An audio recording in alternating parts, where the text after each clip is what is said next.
Good morning. Good morning, all of you. My name is Uma Bhatia, and this is the class of BHIC 134. And we are going to cover in this class our Unit 9 of BHIC 134. As you have seen on the screen, the Unit 9, and that is connected to social religious movements. And what about the centuries? We are talking about 18th and 19th century.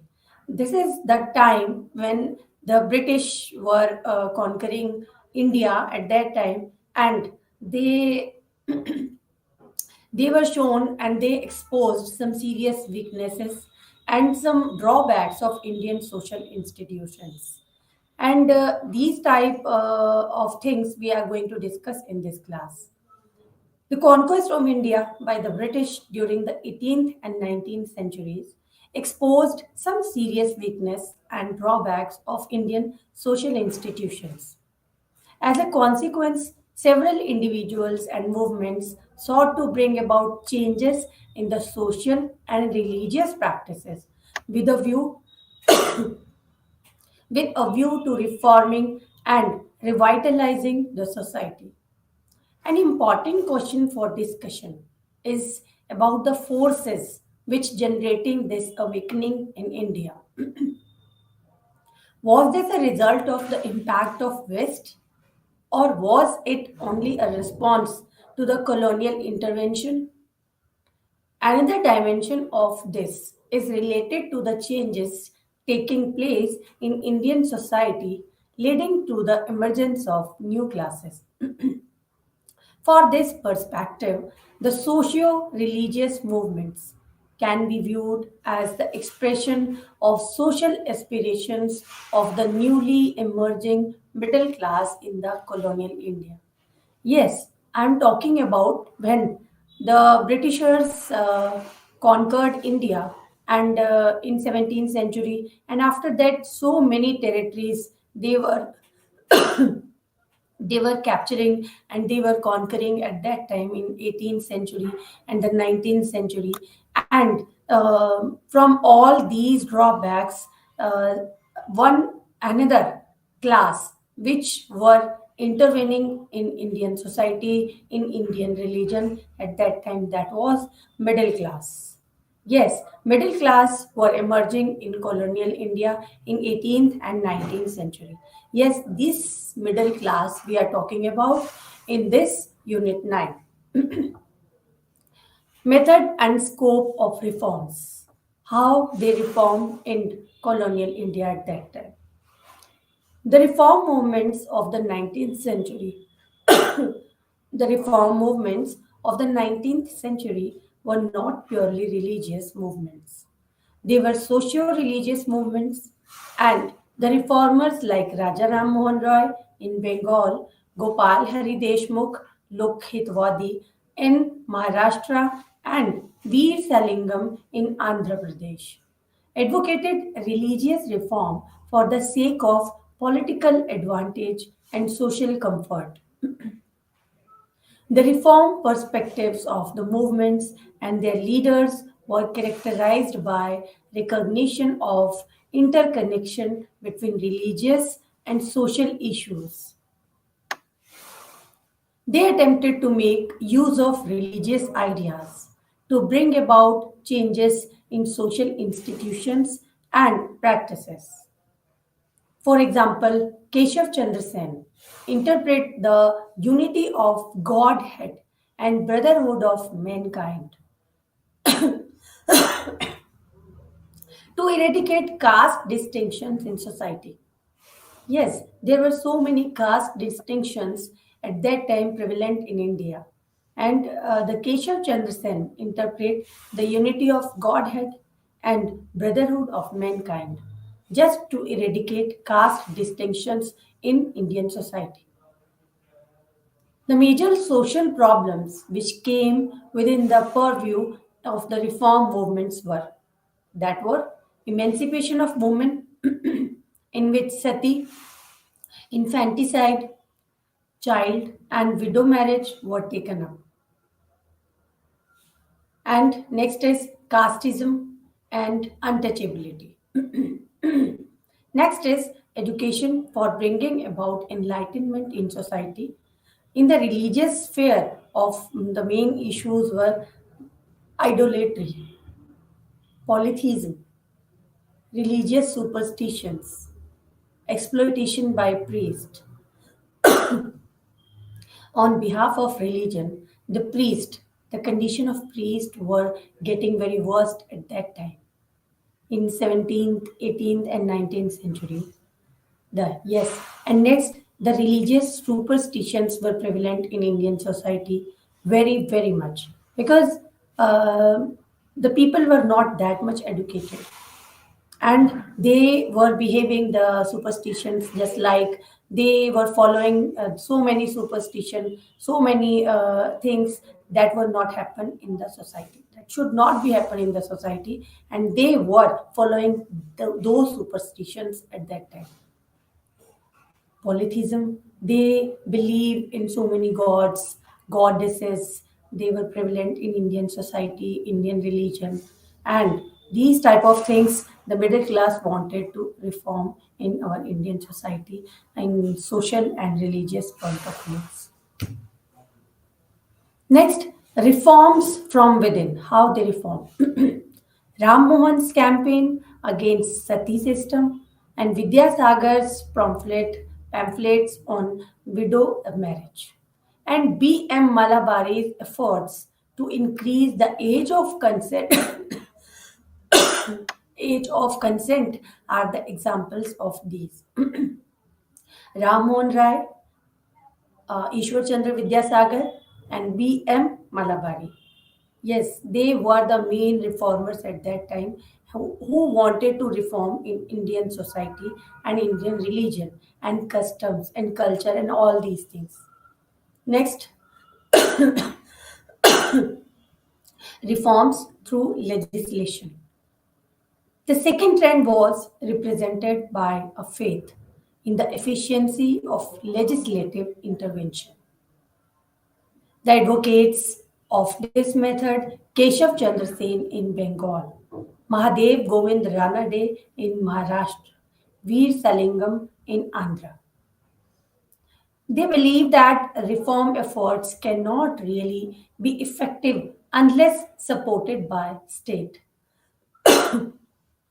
If the state and the government will involve in these reforms, then definitely those reforms will done definitely.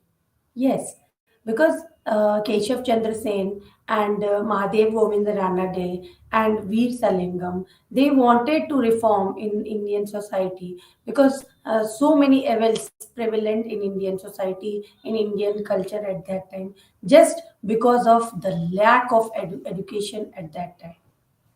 And they believed that when state will intervene in these type of reforms, then definitely these reforms will give result at that time. That is true. Next, the reforms through symbol of change. How they were using symbols to reform for the change. The third trend was an attempt to create symbols of change through non-conformist individual activity. This was limited in the Derosians or Young Bengal, who represented a radical stream within the reform movement. Derosians, Young Bengal.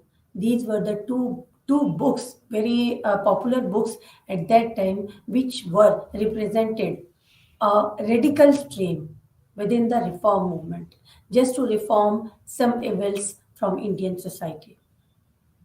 The members of this group, prominent of them being uh, Dakshinaranjan Mukherjee, Ram Gopal Ghosh, Krishna Mohan Banerjee, they stood up. They stood for a rejection of tradition and revolt against accepted social norms.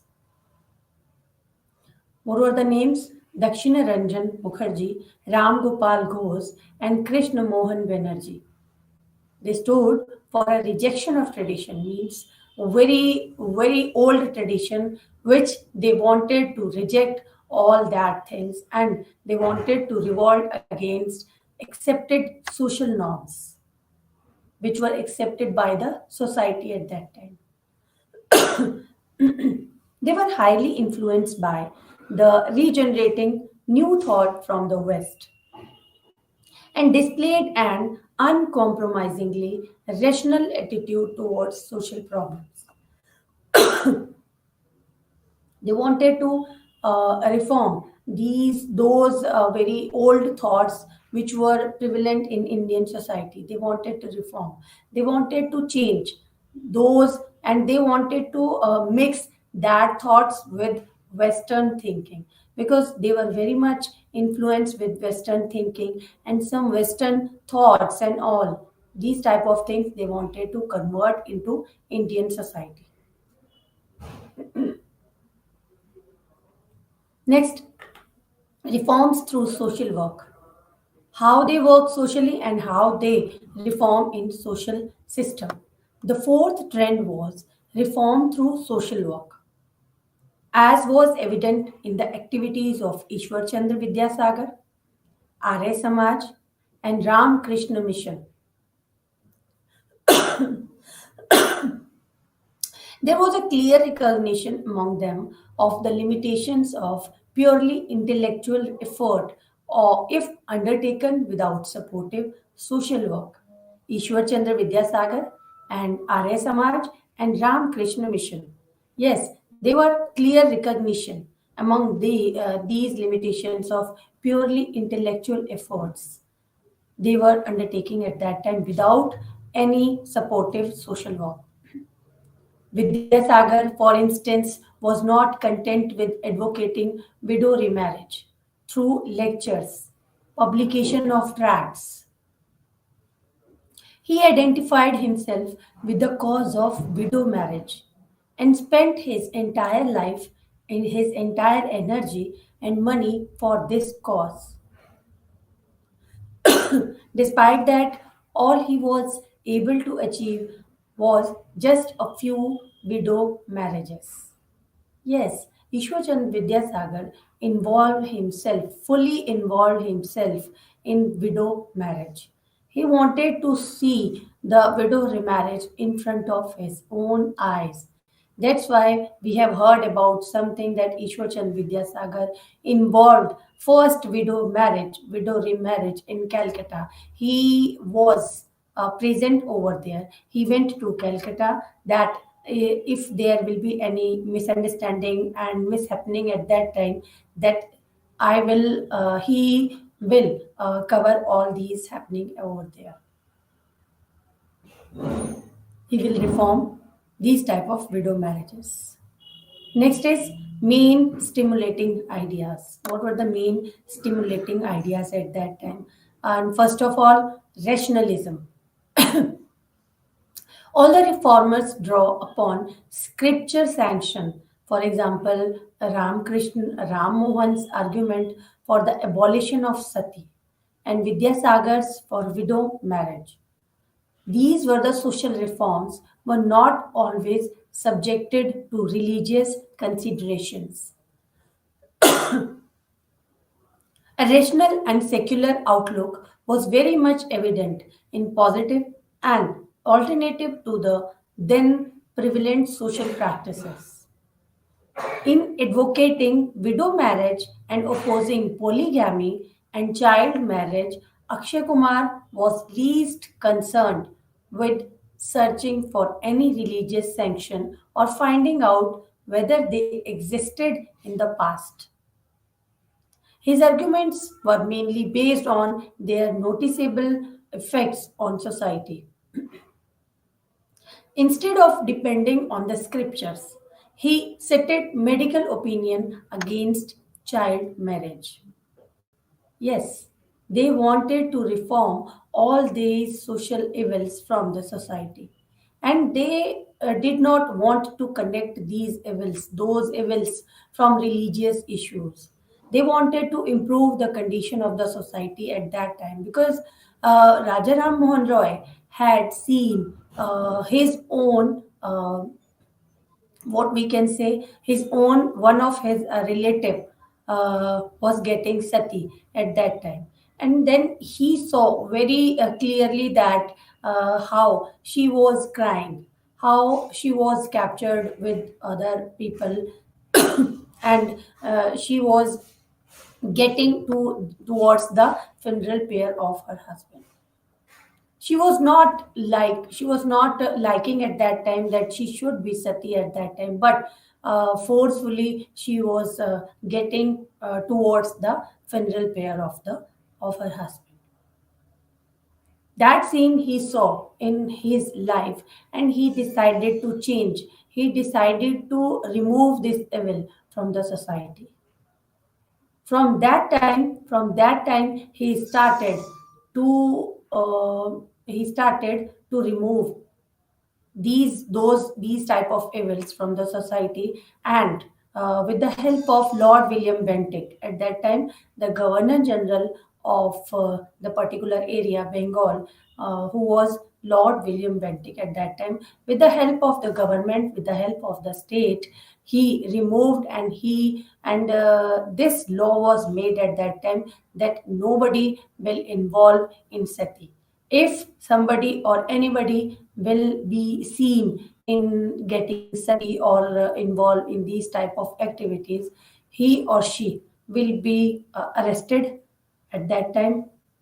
That is the law made by Lord William Bentinck at that time with the help of Rajaram Mohan Roy, both of them. Next is universalism. Ram Mohan considered different religions as national embodiments of universal theism, and he had initially conceived Brahmo Samaj as a universalist church. Yes, he had made one organization which was known as Brahmo Samaj, and he conceived Brahmo Samaj as a universalist church.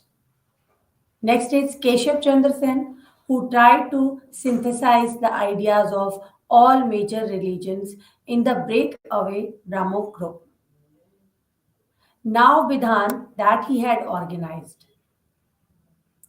Even to the famous Bengali novelist Bankim Chandra Chatterjee, who is credited with a Hindu outlook. Dharma, rather than specific religious affiliation, was the criterion for determining the superiority of one individual over the other. Next is the major reform movements, how they reform majorly. Just like number one is ideas of Ram Mohan Roy. He learned several languages and was an erudite scholar of his time. He published his first philosophical work, Tuhfat ul Muwahidin. Tuhfat ul Muwahidin means a gift to monotheists in 1805, in which he analyzed the major religions of the world in the light of reason and social comfort. He denied that religion was merely a matter of faith outside reason, an attempt to expose the myth of miracles associated with it.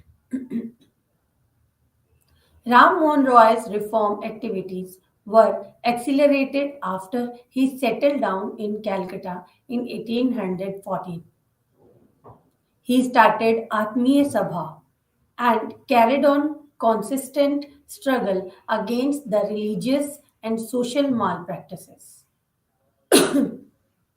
He denounced idolatry and advocated monotheism. He blamed the Brahman priest for perpetuating religious evils by keeping people ignorant about the true teachings of indigenous scriptures. To educate the people, he published the Bengali translation of some of the scriptures and profusely wrote in defense of monotheism. His translations into the writings in the vernacular promoting the growth of Bengali language.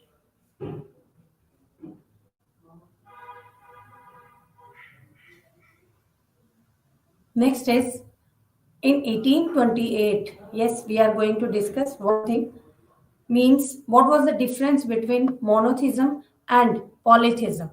Difference between monotheism and polytheism. Monotheism means the belief that there is only one God. Mono means one God.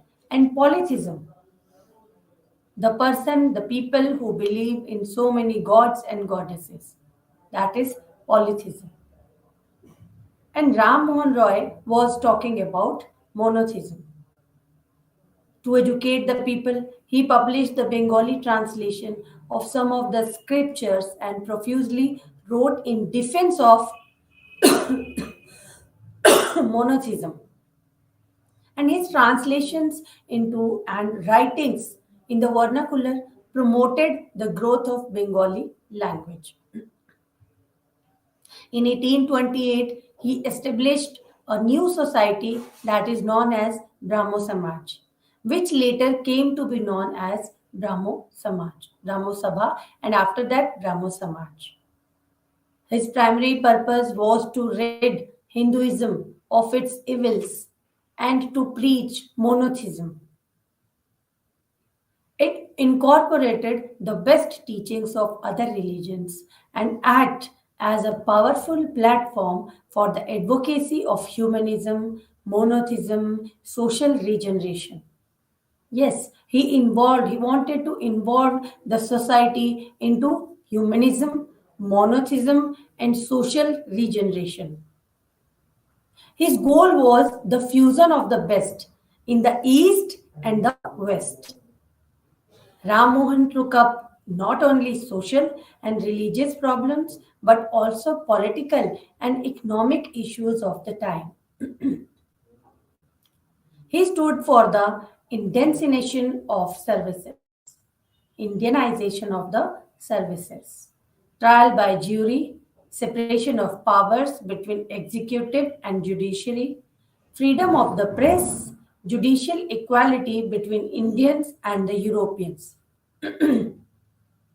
He criticized the Jamidari system for its oppressive practices. Yes, he wanted to reform. He wanted to improve the condition of all these things which is going to shown on the screen. Just like in executive, in judiciary, in freedom of press, in judicial equality between Indians and Europeans, and he was criticized the Jamidari system for its oppressive practices. Yes, we have discussed earlier. Next is Devendranath and Keshav Chandra Sen. Devendranath Tagore, who was father of Rabindranath Tagore, again put life into it. How? In 1839, he established the Tattva Bodhini Sabha to carry on Raja Ram Mohan Roy's ideals independent of Brahm Samaj. It aimed at counteracting the rapid progress of Christianity in India and advocated the development of Vedantism. Under the aegis of Tattva Bodhini Sabha, emphasized on indigenous language, culture became much more pronounced. Bengali texts in all subjects were published, and Tattva Bodhini Press was established. And in 1843, the Tattva Bodhini Patrika, a journal of the organization, was started for the propagation of ideas. Devendranath Tagore became a Brahmo in 1843 and he reorganized the Brahmo Samaj in the same year. Next is Ishwar Chandra Vidyasagar and Swami Vivekananda. Have you heard about these two names? A very famous, a very popular names are these. Yes. A great of Sanskrit scholar Vidyasagar became the principal of Sanskrit College in 1851. He introduced the study of Western thought in Sanskrit College and opened its gates to non Brahmin students also. He wrote a Bengali primer and helped evolve a distinct modern purpose prose style in Bengali. His great contribution, however, lay in the field of female emancipation. Widow marriage was a specific social issue he devoted his entire life to. His agitation for legalizing the remarriage of widows fetched support of enlightened sections from various parts of the country, and finally, such a law was enacted. Under the supervision of Vidyasagar, the first legal Hindu widow marriage among the upper caste in India was celebrated in 1856. Through his endeavors, nearly 25 widow marriages were solemnized between 1855 and 1860.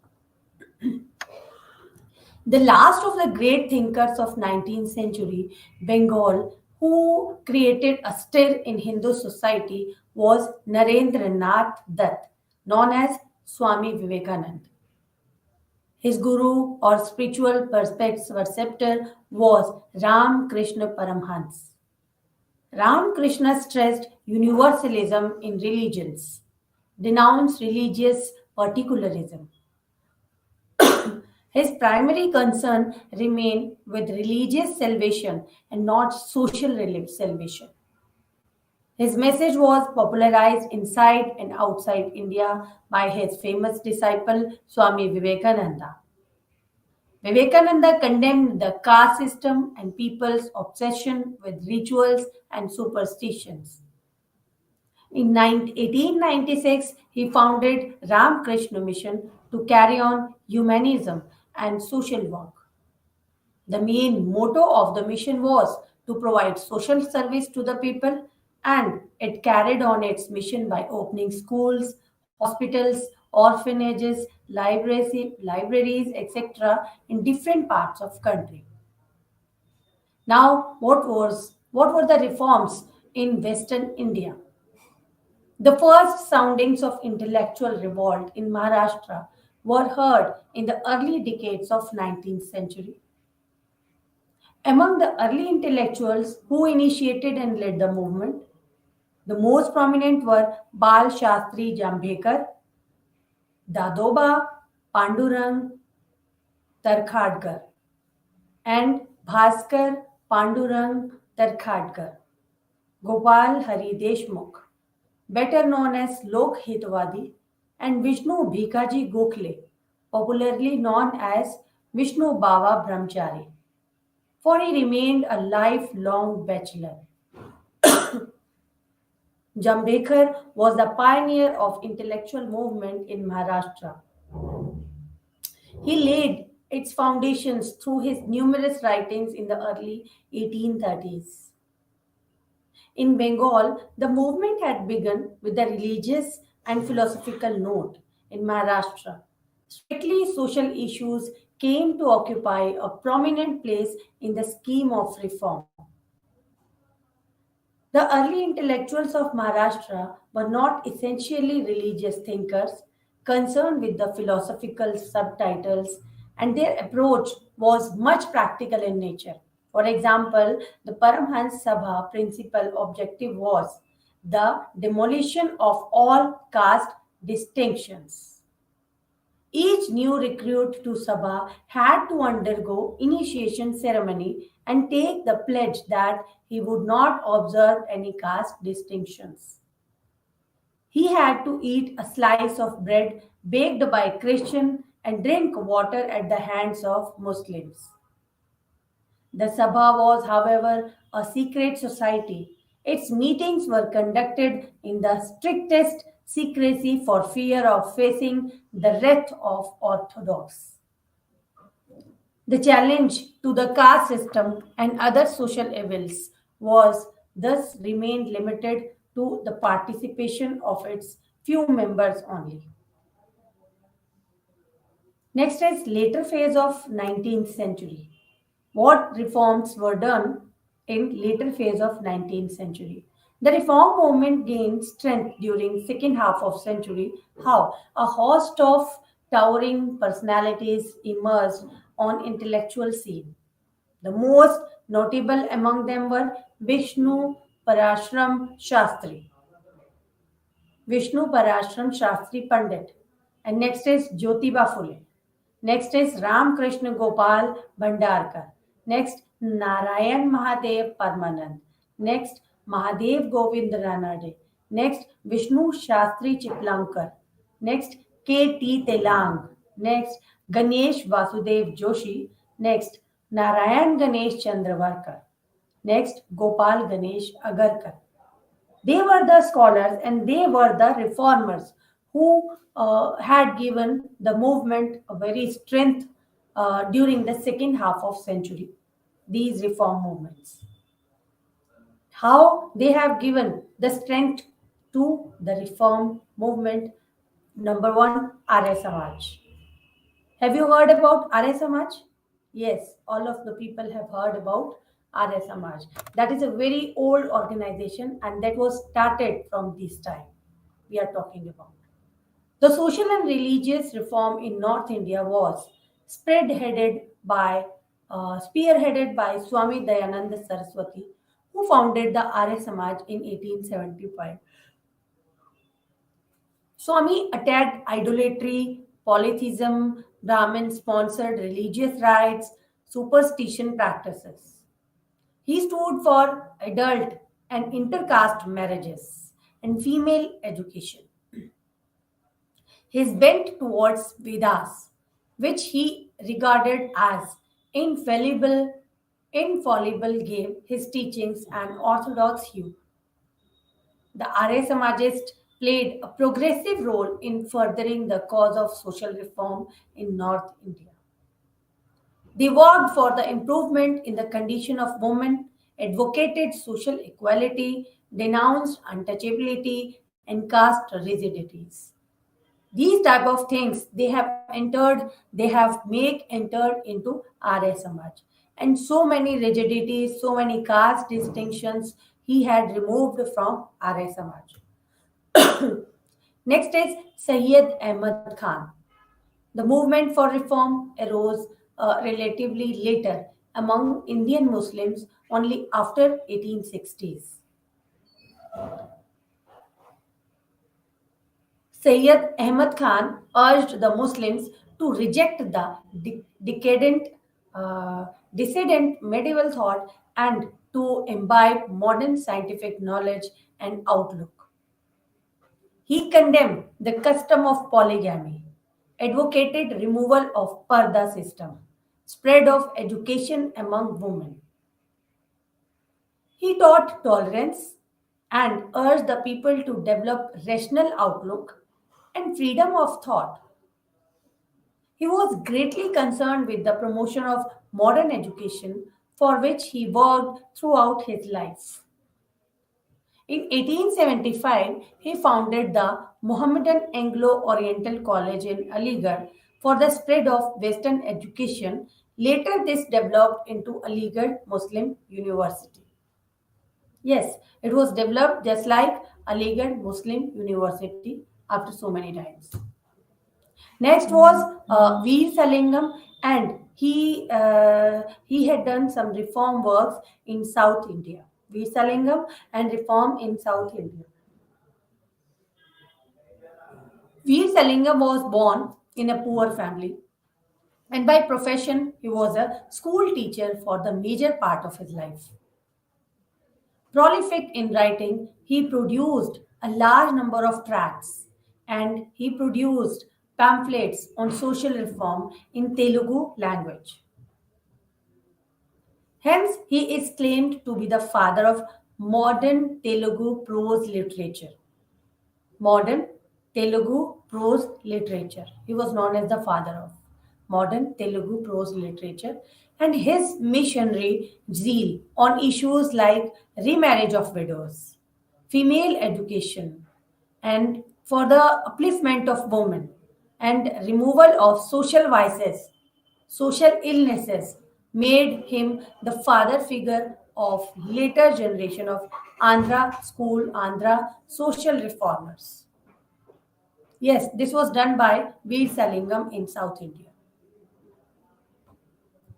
Next is significance of reform movements.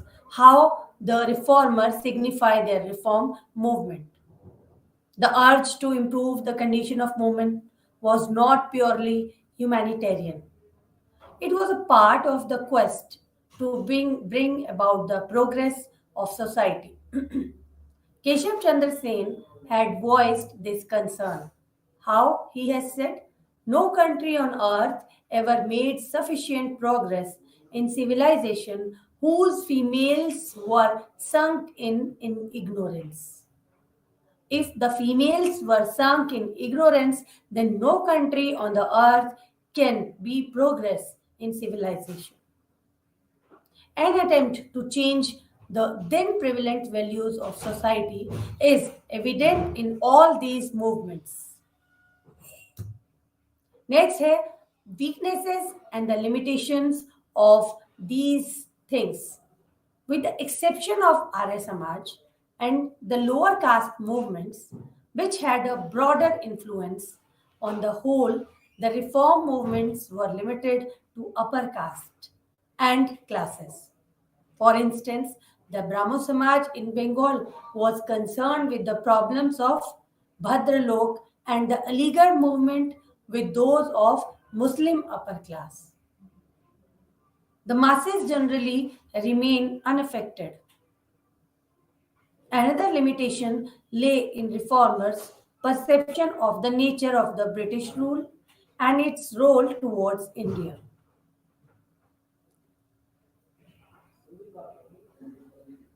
They believed quite erroneously that the British rule was God sent and that would lead India to the path of modernity.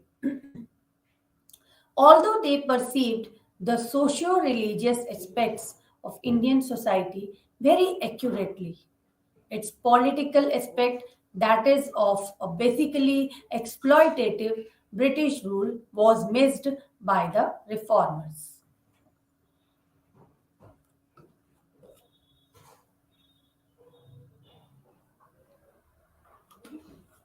Next is next we are talking about, yes, how we sum up these all things.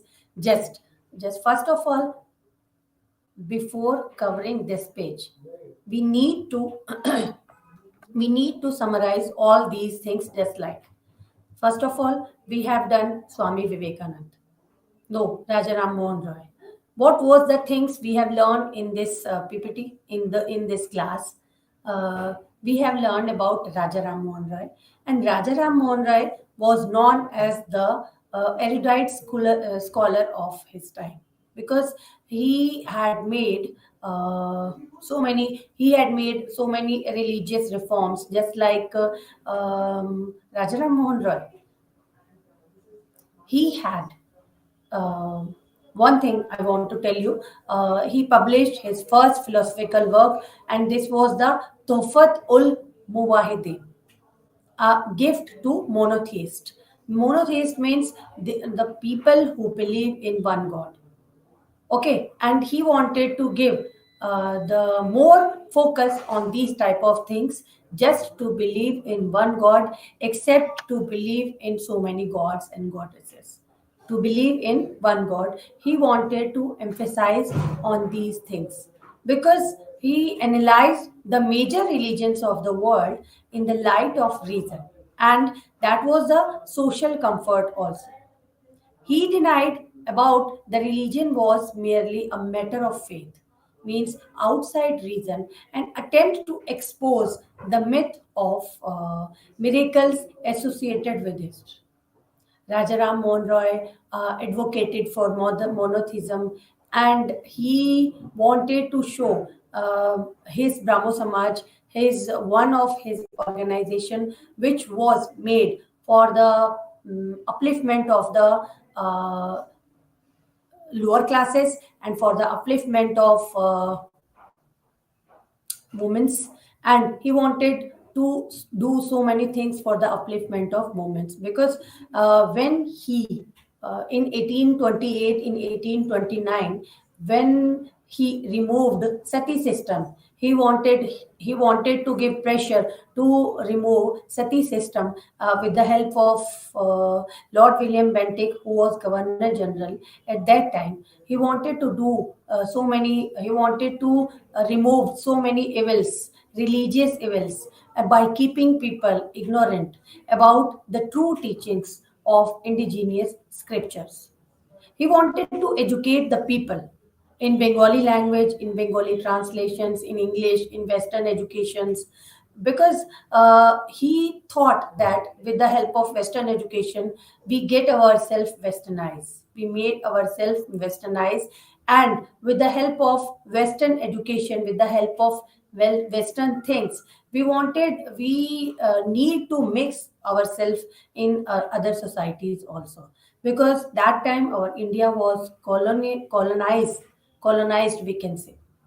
And his translations into and writings into vernacular promoted the growth of Bengali language, because he was from Bengal. He wanted to improve the condition of vernacular languages at that time, because so many local people were able to read the religious things in the local languages, just like Bengali language. He translated so many books into Bengali language so that every person can read the vernacular language, because they were not that much educated at that time. Because uh, we can say in 1854, the Magna Carta of education was held at that time, and before that time, the people were not that much educated, and they were not that much aware with all these things that were happen in all over the world. Yes, they were focused on universalism, they were focused on rationalism, and they were focused on some religious superstitions, just like the illiterate people were involved in so many religious superstitions, just like gods and godly things. They were getting involved in their life at that time. That were religious superstitions at that time. They were very much followed by those religious superstitions. Just to remove those religious superstitions, they wanted to educate the people and to spread the education among them. Next, the reform within how the Rajaram Mohan Rai and how Ishwar Chand Vidyasagar and how B.M. Malabari, they have given their efforts to increase the age of consent are the examples of these. Just like Ishwar Chand Vidyasagar, he himself involved in Widow Remarriage Act. Okay, and Ram Mohan Roy, he was against the sati. That was very bad evil at that time, and so many things they had added in their legislation, just like they had made the laws and all to remove the evils from the society, so that nobody, because the people of that area, the people of that particular time, they were not that much educated. If we will say that this evil is not good for you, and they will leave that evil, no, this was not done at that time, because so many years they spent in their illiteracy, in their bad faith into all that evils at that time. So they need to make the law, and the law was enacted at that time. Only after that things, the people will follow all that things. We should not follow the sati system. We should not follow the condition of widows were not that time good at that time.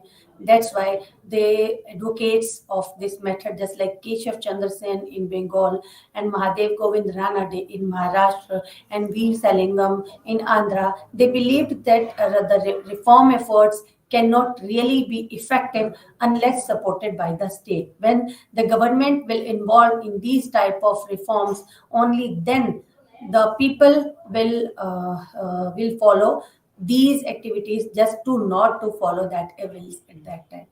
they realized that what was the symbol of changes. Yes, so many writers, so many scholars, and so many reformers had given their publishing work, just like Young Bengal is the best example. Derosians is also the example of that particular time, because uh, these things represented the radical stream within the reform movement, how they reform in radically way.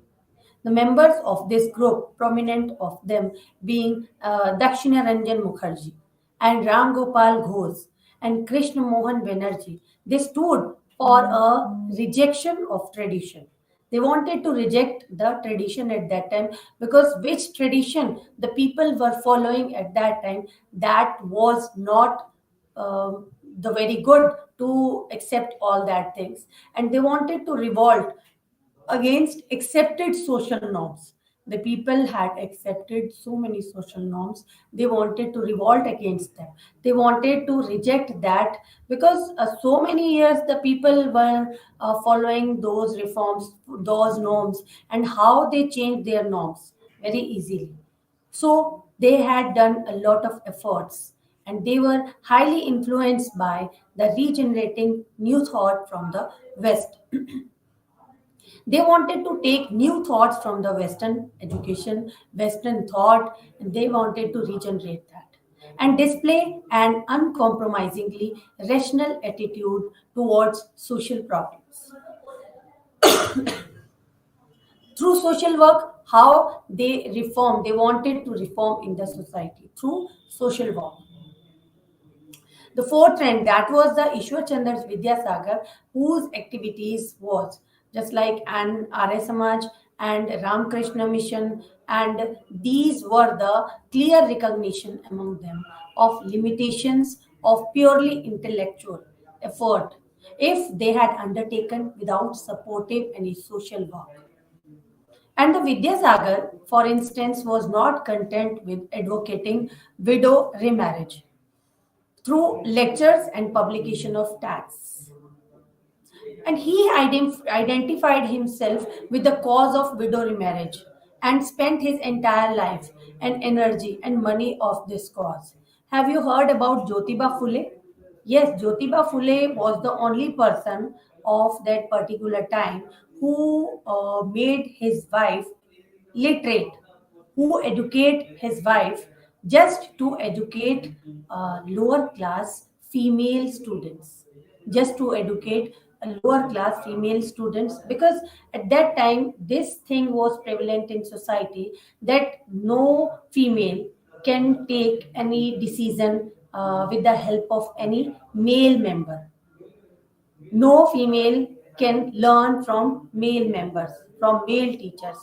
Only in that situation, understanding that situation, the Jyotiba Phule was only person to educate his wife. Just if she will educated, she will be educated, and she can educate all the lower class people's female students. Yes, she can educate them, only that thing. This was the biggest example we can take for the education, for the spread of education by these reformers, because that time the condition of females was not very good, was very worst, in a very worst condition, and she was not having any right to speak in front of the public. She was not having right to speak in front of her family, and she was not have any right, just to speak in front of people, in front of family. And she had not any property rights and all, and she was not having right to speak in front of the public, just to take decision in their family matters and in their society matters, and she was not having right, because of all these things. The reformers wanted to reform all these things to improve the condition of the female candidates at that time. The stimulating ideas, yes, number one is rationalism, and next is universalism. Because Reformers draw upon scriptural section, just like Ram Mohan's argument for the abolition of sati and Ishwachan Vidyasagar for the widow remarriage. And social reforms were not always subjected to religious consideration. Only not for the religious consideration, they wanted to consider it with social matter also. They wanted to make remove these evils from the society because the society was very getting very worst at that time. The situation was getting very worst at that time because they all the people all were superstitious at that time. They did not want to remove their superstition from their society. And at that time so many reformers had taken task to improve all these things. In advocating widow marriage and opposing polygamy and child marriage, Akshay Kumar was least concerned with searching for any religious sanction or finding out whether they existed in the past. His arguments were mainly based on their noticeable effects on society.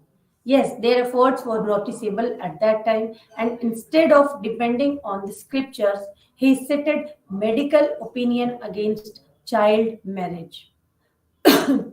He was against child marriage because in our society that was prevalent nowadays also in a very few villages, in a very few villages that thing is also happening at that this time also. What thing? Child marriage. They were believing in child marriage at that time because at that time the society was thinking when we will involve our children in marriage and all, then they cannot do any bad things in their future, and they cannot do um, any evil things in their future. So they wanted to involve them in their marriages. So nobody can think except these things. Just that is the lack of education. Next is universalism, and Ram Mohan considered different religions as national embodiments of universal theism, and he had initially conceived Brahmo Samaj as a universalist church because he emphasized on monotheism. Monotheism means believe in one God. And next is Keshav Chandra Sen, who tried to synthesize the ideas of all major religions in breakaway Brahmo group, Nav Bidhan, that he had organized. Even the famous Bengali novelist who was Bankim Chandra Chatterjee, who is credited with the Hindu outlook, Dharma, rather than specific religious affiliation, was the criterion for determining the superiority of one individual over the other. Next is the Rajaram Mohan Roy. We have discussed so many things. He had removed so many evils he had removed from the society. And next is in 1828, he established a society which was Brahmo Samaj, which later came to be known as Brahmo Samaj. And his primary purpose to get rid of Hinduism of its evils, just to preach monotheism, not polytheism. With the help of Brahmo Samaj, Rajaram Mohan Roy involved the society to monotheism, and it incorporated the best teachings of other religions and acted as powerful platform for the advocacy of humanism, monotheism, social regeneration. And his goal was the fusion of the best in the east and the west. Ram Mohan took up not only social and religion problems but also political and economic issues of the time. He stood for the Indianization of services, trial by jury, separation of powers between executive, judiciary, freedom of the press, judicial equality between Indians and Europeans. He criticized the Jamidari system for its oppressive practices. Devendranath Tagore and Keshav Chandra Sen, they have given lot of reforms in our Indian society. And Devendranath Tagore, who was known as the father of Rabindranath Tagore, and put life into it. In 1839, he established Tattva Bodhini Sabha to carry on Ram Mohan's ideals. And what was the Ram Mohan's ideals? It aimed counteracting the rapid progress of Christianity in India, advocated the development of Vedantanism. Yes, they wanted to enhance the Vedas. They wanted to tell the society to read the Vedas, to follow the Vedas, and we have our old scriptures, we have our old manuscripts, Vedas. They wanted to enhance the process of Vedas in our society. Vidyasagar, Vivekananda, Vidyasagar enhance on widow marriage. And what was the Vivekananda? Vivekananda also focused on Vedas. Under supervision of Vidyasagar, the first legal Hindu widow marriage among the upper caste in India was celebrated in 1856. Through the endeavors, nearly 25 widow marriages were solemnized between 1855 and 1860s. Yes, these were the things that were done with Vidyasagar. And what about Vivekananda? Believe in Vedas. Swami Vivekananda, childhood name was Narendranath Dutt, and he was the spiritual preceptor was Ram Krishna Paramhans, Guru. Ramakrishna expressed universalism in religions, denounced religious particularism. His primary concern remained with religious salvation, not social salvation. Swami Vivekananda condemned the caste system and people obsession with the rituals and superstitions. In 1896, he founded Ram Krishna Mission to carry on humanitarianism and social work.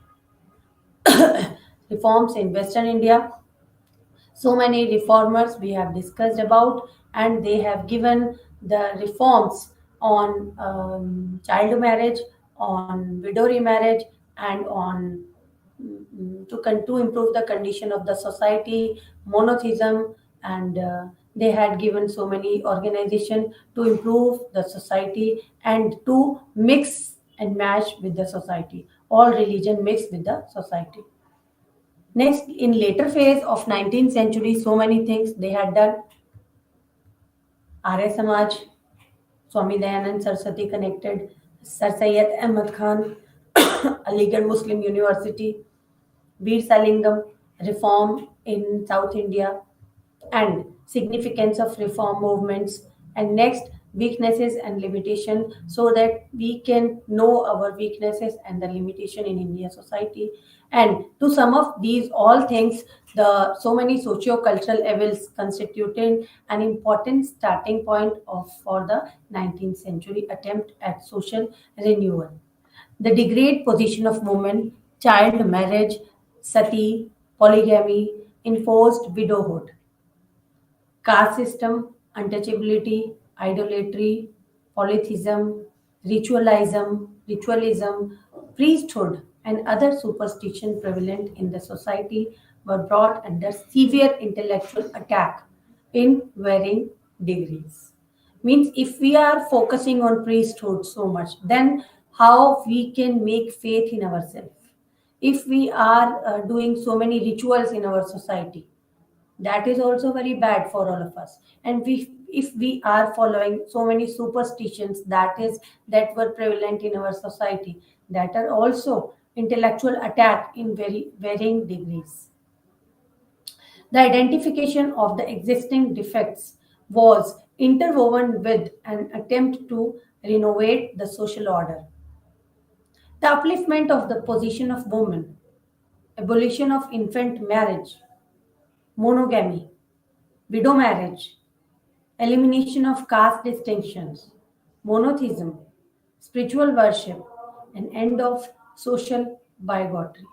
these evils were performed in the society, and the reformers of India, Ram Mohan Roy and Keshav Chandra Sen, and so on, they were trying to improve the condition of society.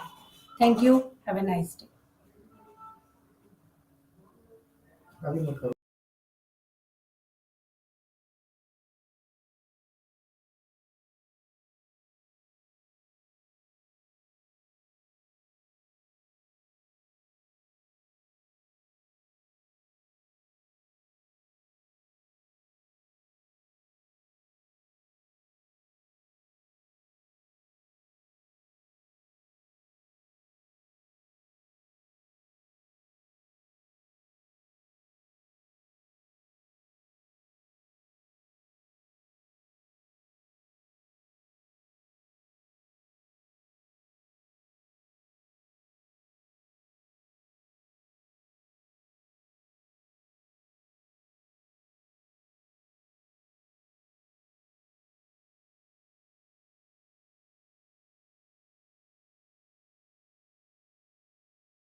ఏదైంది? I am Dr. Anjaya, Professor of History, Usmania University. So from Hyderabad, IGNOU Regional Center. ఈరోజు మన live ఛానల్లో బిహెచ్ఐసి 133 బుక్లో నుంచి history of India from 1206 to 1707 బుక్లో నుంచి unit number 10 అది ఏంటంటే land revenue system under the Delhi sultanates, under the Mughals. Land revenue system under the Delhi sultanates and Mughals, and also currency system under the Delhi sultanates and Mughals. ఈ రెండు aspects మనం ఈరోజు మన ఈ లైవ్ ఛానల్లో డిస్కస్ చేయబోతున్నాం. 10th యూనిట్ నెంబర్ 10 10వ unit land revenue system of Delhi sultanates of Mughals and currency system of Delhi sultanate and Mughals. ఈ ఆస్పెక్ట్ గురించి మనం ఈరోజు లైవ్ ఛానల్లో మనం ఇది డిస్కస్ చేయబోతున్నాం. ఫస్ట్ ల్యాండ్ రెవెన్యూ, తర్వాత currency system. Land revenue system మరి ఢిల్లీ సుల్తాన్ల కాలం వచ్చే వరకు మరి కొత్త సిస్టమ్ను ప్రవేశపెట్టారు. ల్యాండ్ రెవెన్యూ సిస్టమ్ కొంత అంత ముందున్నటువంటి సిస్టాన్ని ఉంచుతూ లోయర్ లెవెల్లో అంత ముందున్న సిస్టాన్ని ఉంచాడు, కొంత చేంజ్ చేసినారు. మళ్ళీ లోయర్ లెవెల్లో కలెక్షన్ అథారిటీని కూడా, అంటే లోయర్ లెవెల్లో ఉన్నటువంటి ఆఫీసర్స్ను కొంతమందిని అట్లనే ఉంచారు. అంటే ఇది ఇంత ముందున్న సిస్టాన్ని ఉంచుతూ కొన్ని మోడిఫికేషన్ చేసి ల్యాండ్ రెవెన్యూ సిస్టాన్ని ఇంట్రడ్యూస్ చేసినారు ఢిల్లీ సుల్తానేట్స్. అట్లనే మొఘల్స్ కూడా ఢిల్లీ సుల్తానేట్ బేస్ మీద, షేర్ షా బేస్ మీద మొఘల్స్ న్యూ సిస్టమ్స్ను ఇంట్రడ్యూస్ చేసినారు ల్యాండ్ రెవెన్యూ సిస్టమ్. అయితే ల్యాండ్ రెవెన్యూ సిస్టమ్ మొట్టమొదటిసారి ల్యాండ్ రెవెన్యూ సిస్టమ్ కరెన్సీ సిస్టాన్ని ఎస్టాబ్లిష్ చేసినటువంటి వాడు ఇల్తుత్మిష్ అని చెప్పొచ్చు. ఇల్తుత్మిష్ కాలంలో land revenue system currency system వచ్చింది. ముఖ్యంగా కరెన్సీ సిస్టమ్ ఇది ఇల్తుత్మిష్ కాలంలో. ల్యాండ్ రెవెన్యూ కూడా సిస్టమ్ కూడా అతను ప్రారంభించాడు. ల్యాండ్ రెవెన్యూ ఎందుకంటే కుతుబుద్దీన్ ఐబక్ కాలంలో ఎక్కువ సమయం దొరకలేదు కాబట్టి ఉన్నదాన్ని ఫాలో అయ్యిండు. కానీ ఇక్కడ బ్రిటిష్ వాళ్ళు ఏమర్థం చేసుకున్నారంటే ఈ యొక్క ల్యాండ్ రెవెన్యూ సిస్టాన్ని ఢిల్లీ సుల్తాన్ల కాలంలో కానీ మొఘల్స్ల కాలంలో కానీ ఇండియన్ ల్యాండ్ రెవెన్యూ సిస్టాన్ని ఏమని అర్థం చేసుకున్నారంటే బ్రిటిష్ రూలర్స్, బ్రిటిష్ పరిపాలకులు ఏమన్నారంటే ఇది ల్యాండ్ రెవెన్యూ అనేది ల్యాండ్ సాయిల్ మీద విధించే పన్ను, ల్యాండ్ సాయిల్ మీద అధికారము రాజుకుంటుంది, పరిపాలకులకు ఉంటుంది. కాబట్టి ల్యాండ్ రెవెన్యూ ట్యాక్స్ వసూలు చేసినారు అని బ్రిటిష్ పాలకులు అనుకున్నారు. తర్వాత మనకు ఇండియాను పరిపాలించడానికి వచ్చినటువంటి యొక్క బ్రిటిష్ పరిపాలకులు అనుకున్నారు. కానీ మరి ఈ రీసెర్చ్ ఫైండింగ్స్ ఏం చెప్తున్నాయంటే ఢిల్లీ సుల్తాన్ల కాలంలో కానీ మొఘళ్ళ కాలంలో కానీ ల్యాండ్ రెవెన్యూ సిస్టమ్ అనేది ఇంపార్టెంట్ సోర్స్. ఇది ప్రభుత్వాలకు important source land revenue system. మరి పూర్వకాలంలో మరి ఏది మన స్వతంత్రం రాకముందు ముఖ్యమైనటువంటి ఆదాయం, ప్రభుత్వానికి ఆదాయం ఏంటంటే ల్యాండ్ రెవెన్యూ. సో ఇలా ల్యాండ్ రెవెన్యూ సిస్టాన్ని బ్రిటిష్ వాళ్ళు ఏమనుకున్నారంటే, ఈ సాయిల్కి అధిపతి రాజు కాబట్టి రాజు దాని మీద ట్యాక్స్ వేస్తున్నాడు అనుకున్నారు. కానీ మనం రీసెర్చ్ ఫైండింగ్స్ మనం చూసినట్టయితే ప్రీ బ్రిటిష్ వాళ్ళు వేసినటువంటి ట్యాక్స్ ల్యాండ్ ఓనర్స్ అని వేయలేదు. దాని మీద దేని మీద వేసినారు? వచ్చేటువంటి ప్రొడక్షన్ మీద వేసినారు. ల్యాండ్ మీద ఎంతైతే ప్రొడక్షన్ వస్తుందో ఆ ప్రొడక్షన్ మీద ట్యాక్స్ వేసినారు. దాన్ని ఆ విధంగా ల్యాండ్ రెవెన్యూ అంటే ల్యాండ్ పాలకులు ఓనర్స్ గారు ఓన్లీ ప్రొడక్షన్ నుంచి వచ్చే ప్రొడక్షన్ మీద ట్యాక్స్ వేసిందని మనం రీసెర్చ్ ఫైండింగ్స్లలో తెలుస్తుంది. అయితే ల్యాండ్ రెవెన్యూను కలెక్షన్ 2 భాగాలుగా చేసినారు. ఒకటి ల్యాండ్ రెవెన్యూ ఖాల్సా ల్యాండ్ అంటే ప్రభుత్వం ల్యాండ్ మొత్తం కూడా దాని ఇన్కమ్ అంతా కూడా ఎడిపోతుందంటే రాయల్ ట్రెజరీకి పోతుంది. రాయల్ ట్రెజరీ నుంచి మరి ప్రభుత్వం అయ్యేటువంటి ఖర్చులకు కానీ, బ్యూరోక్రసీ కానీ, సోల్జర్స్ కానీ పేమెంట్కి పోతుంది. అది ఖాల్సా ఏరియాలో మొత్తం మీద ఈ ఖాల్సా ఏరియా ఏదంటే ఇల్తుమిష్ కాలంలో ఈ గంగా యమున దోబ్ ప్రాంతంలో ఉండే, అదేవిధంగా అల్లావుద్దీన్ ఖిల్జీ కాలంలో ఇంకా గంగా యమున దోబ్ కాకుండా ఇంకా కొంత విస్తరించింది.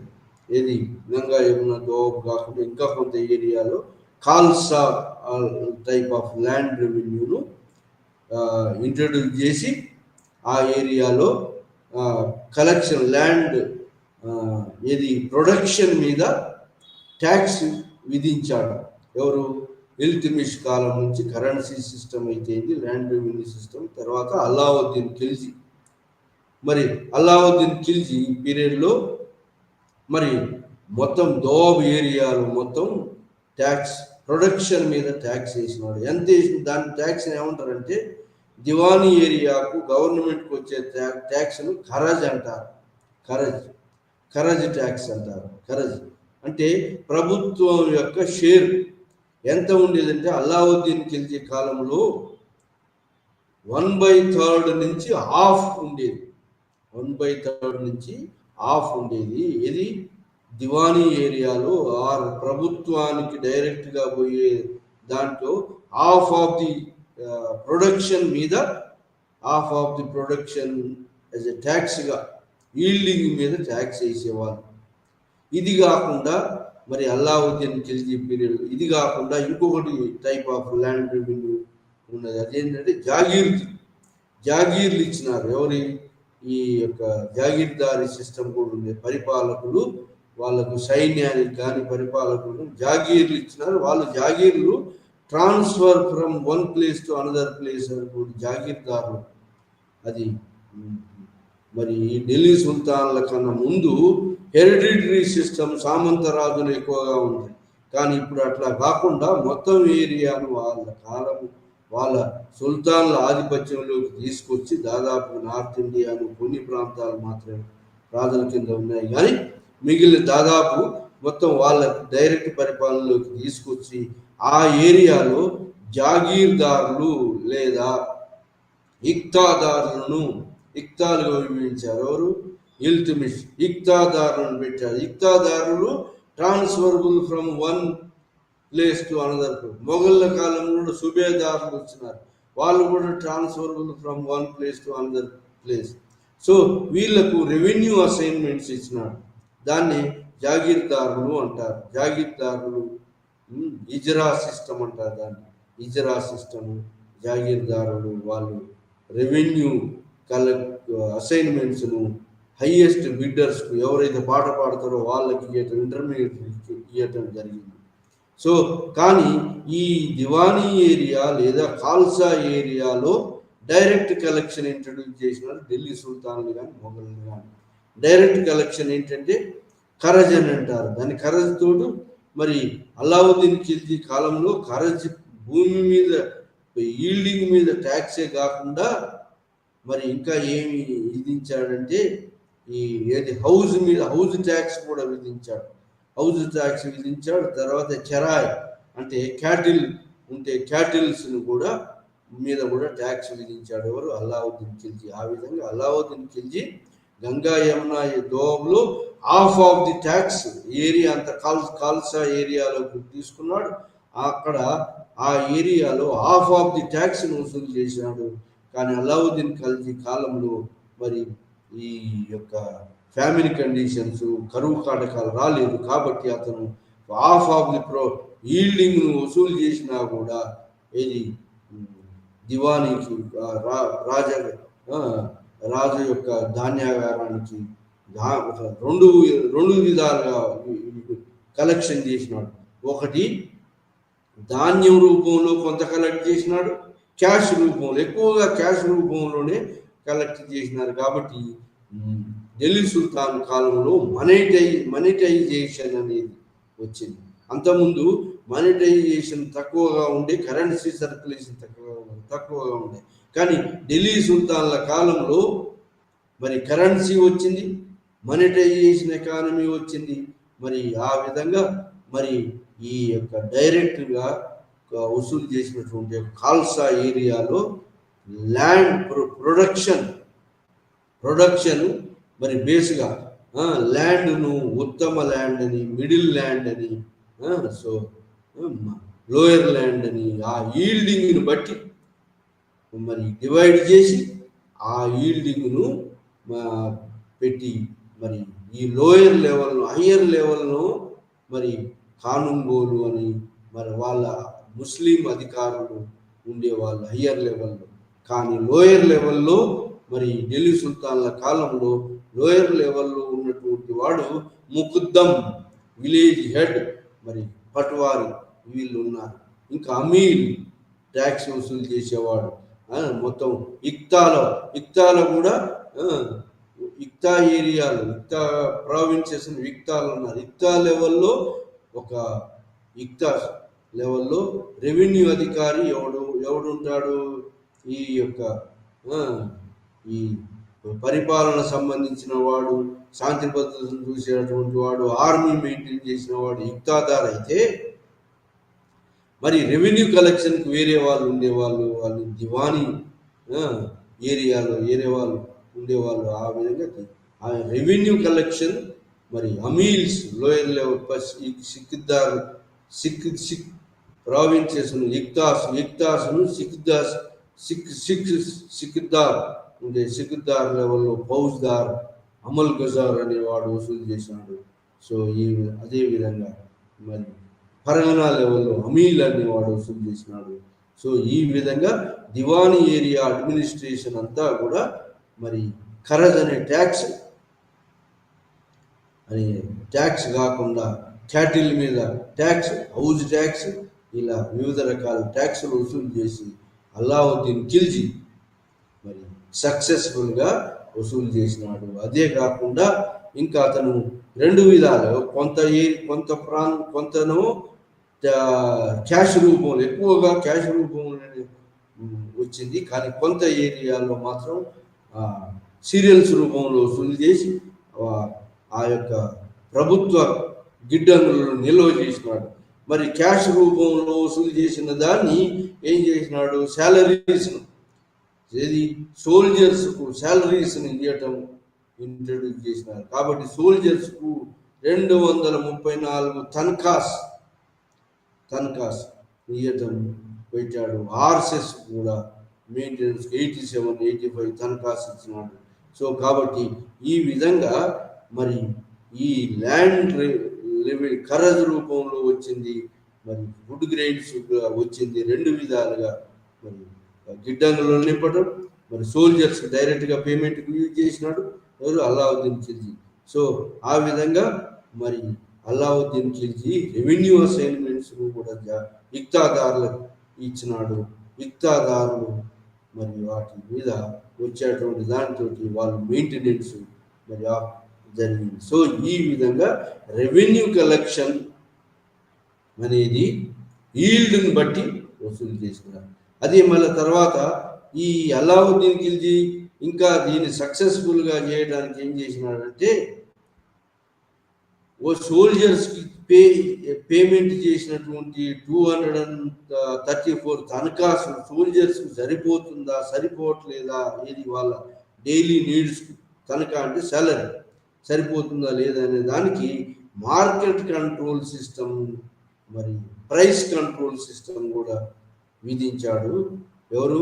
అల్లావుద్దీన్ ఖిల్జీ. దాన్ని కూడా మార్కెట్ కంట్రోల్ సెహనాయి మండి అనేటువంటి మార్కెట్ కంట్రోల్ సిస్టాన్ని పెట్టి మరి మరి ఆ కంట్రోల్ ప్రైస్ కంట్రోల్ అండ్ మరి వస్తువుల మీద ఎంత వస్తువులు ఎంత ఈ 234 దాంట్లో వస్తున్నాయా లేదా సోల్జర్స్కు అట్లా చూడడం కోసం అని చెప్పి price control system market control system పెట్టి ప్రైస్ను కంట్రోల్ చేసినాడు.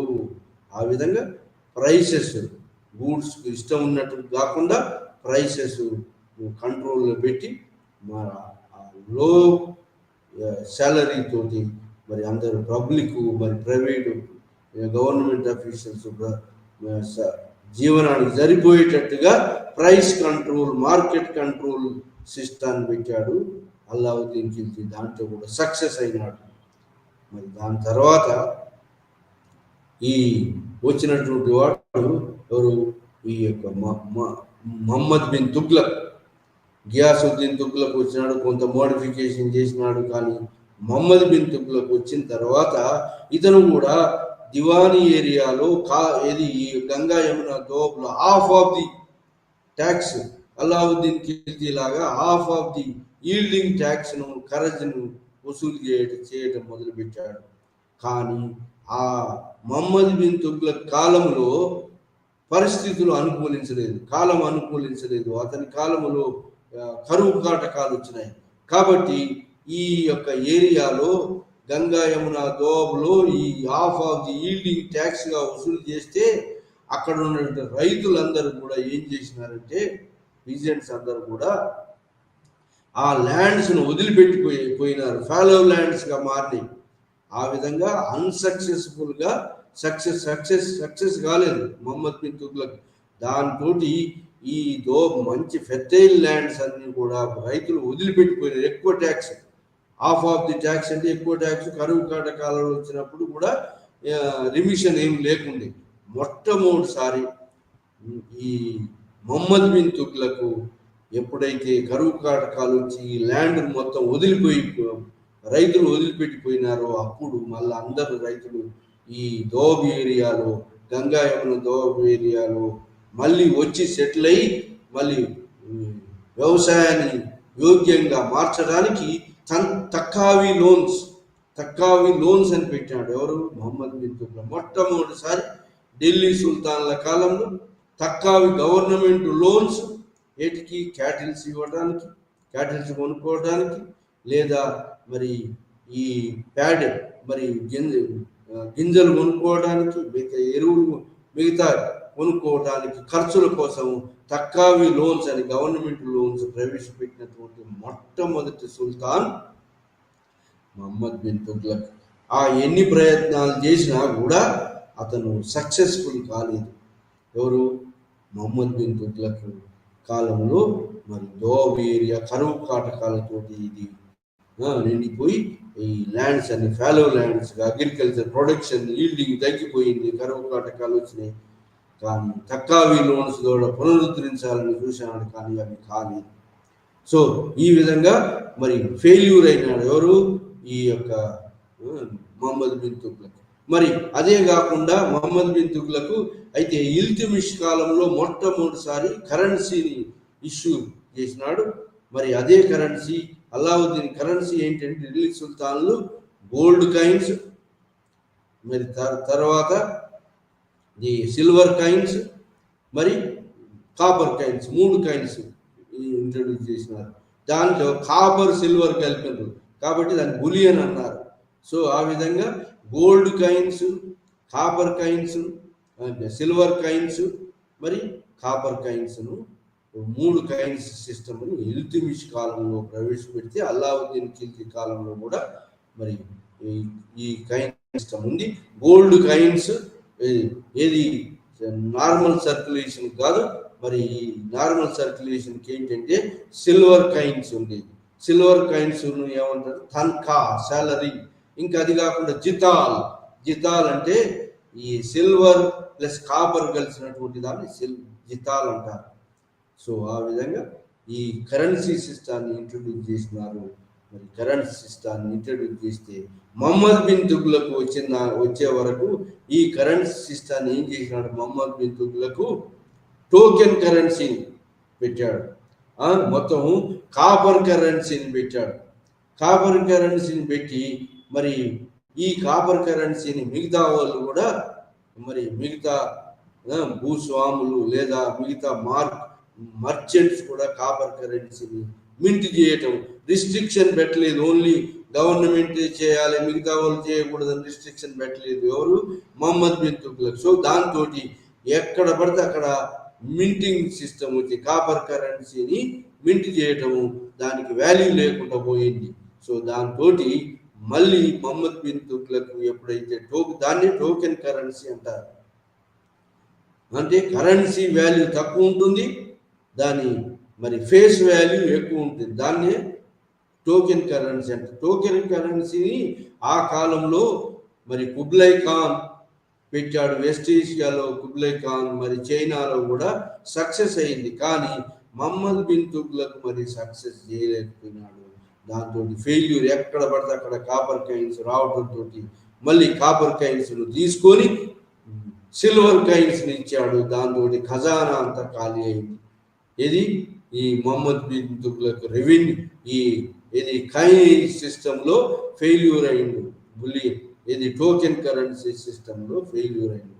ఆ విధంగా మరి మహమ్మద్ బిన్ తుగ్లక్ కాలంలో కరెన్సీ సిస్టమ్ ఫెయిల్ అయ్యి మరి సిల్వర్ కాయిన్స్ను దాని బదులుగా సిల్వర్ కాయిన్స్ను దాన్ని తీసుకొని సిల్వర్ కాయిన్స్ ఇస్తే ఇయ్యడంతో ఖజానా అంతా ఖాళీ అయిపోయింది, మనీకి వాల్యూ లేకుండా పోయింది. సో ఈ విధంగా మహమ్మద్ బిన్ తుగ్లక్ ఫెయిల్యూర్ అయింది. ఏది ల్యాండ్ రెవెన్యూ సిస్టంలో ఫెయిల్యూర్ అయింది, మరి టోకెన్ కరెన్సీలో కూడా ఫెయిల్యూర్ అయింది.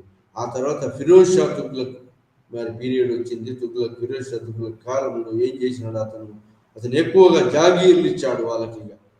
ఎందుకు, అందరికి తృప్తిపరచడం కోసం జాగీర్లు ఇచ్చాడు.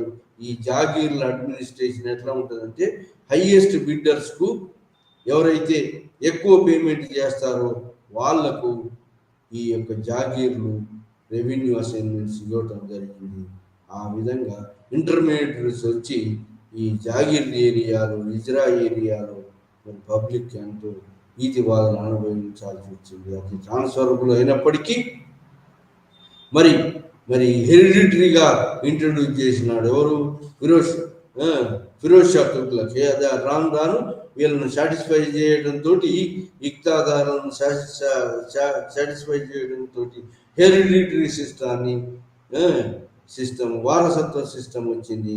ఆ విధంగా మరి మొఘల్ ఢిల్లీ సుల్తాన్ల కాలంలో ట్యాక్స్ కలెక్షన్ మరి జరిగింది. మరి ఆ విధంగా మరి రెవెన్యూ అడ్మినిస్ట్రేషన్ జరిగింది. మరి తర్వాత ఇది మింటింగ్ సిస్టము ఇల్తుమిష్ కాలంలో నుంచి వచ్చి మరి గోల్డ్, సిల్వర్, మరి కాపర్ కాయిన్స్ను జితాల్ అన్నారు. ఒక గోల్డ్ కాయిన్కు 48 తన్ఖాస్, 48 సిల్వర్ కాయిన్స్. మరి అట్లా జితాల్స్, ఒక సిల్వర్ కాయిన్స్కు మరి జితాల్స్ అనే కాపర్ కాయిన్స్ కూడా కొంత ప్రపోర్షనేట్గా ఇంట్రడ్యూస్ చేసినారు. ఈ విధంగా మరి జితాల్ అనే కాయిన్ నార్మల్ ఎక్స్చేంజ్కి, మరి సిల్వర్ కాయిన్స్ తనఖా సిల్వర్ కాయిన్స్ అంటారు. సో ఆ విధంగా gold, silver coins minting system రాను ఏమైంది, గవర్నమెంట్ కంట్రోల్లోకి తీసుకొచ్చారు. సో ఆ విధంగా ప్రైవేట్.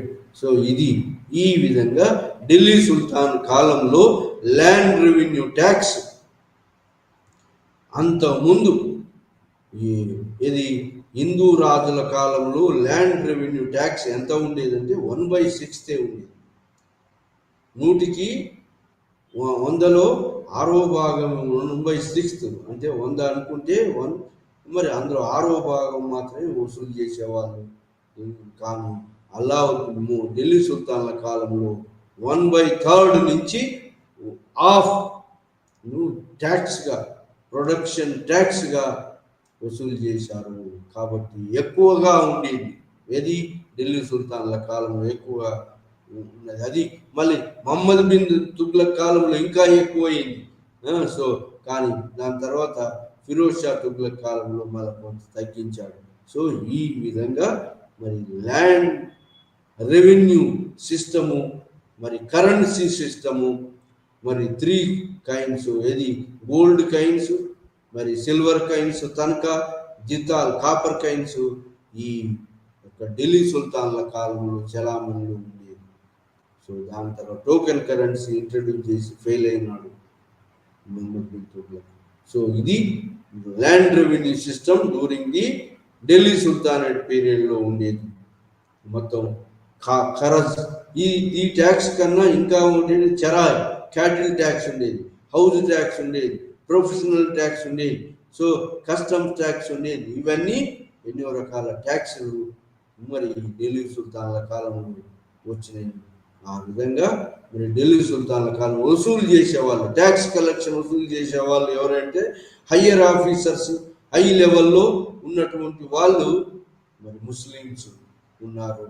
ముస్లిమ్స్ అధికారులు హై లెవెల్లో ఉన్నారు. అమీన్ కానీ పైన ఉన్నటువంటి వాళ్ళు హై లెవెల్లో ముస్లిం అధికారులను పెట్టారు. లో లెవెల్లో మాత్రం ముకుద్దం ఉన్నాడు, లో లెవెల్ అమీల్ ఉన్నాడు.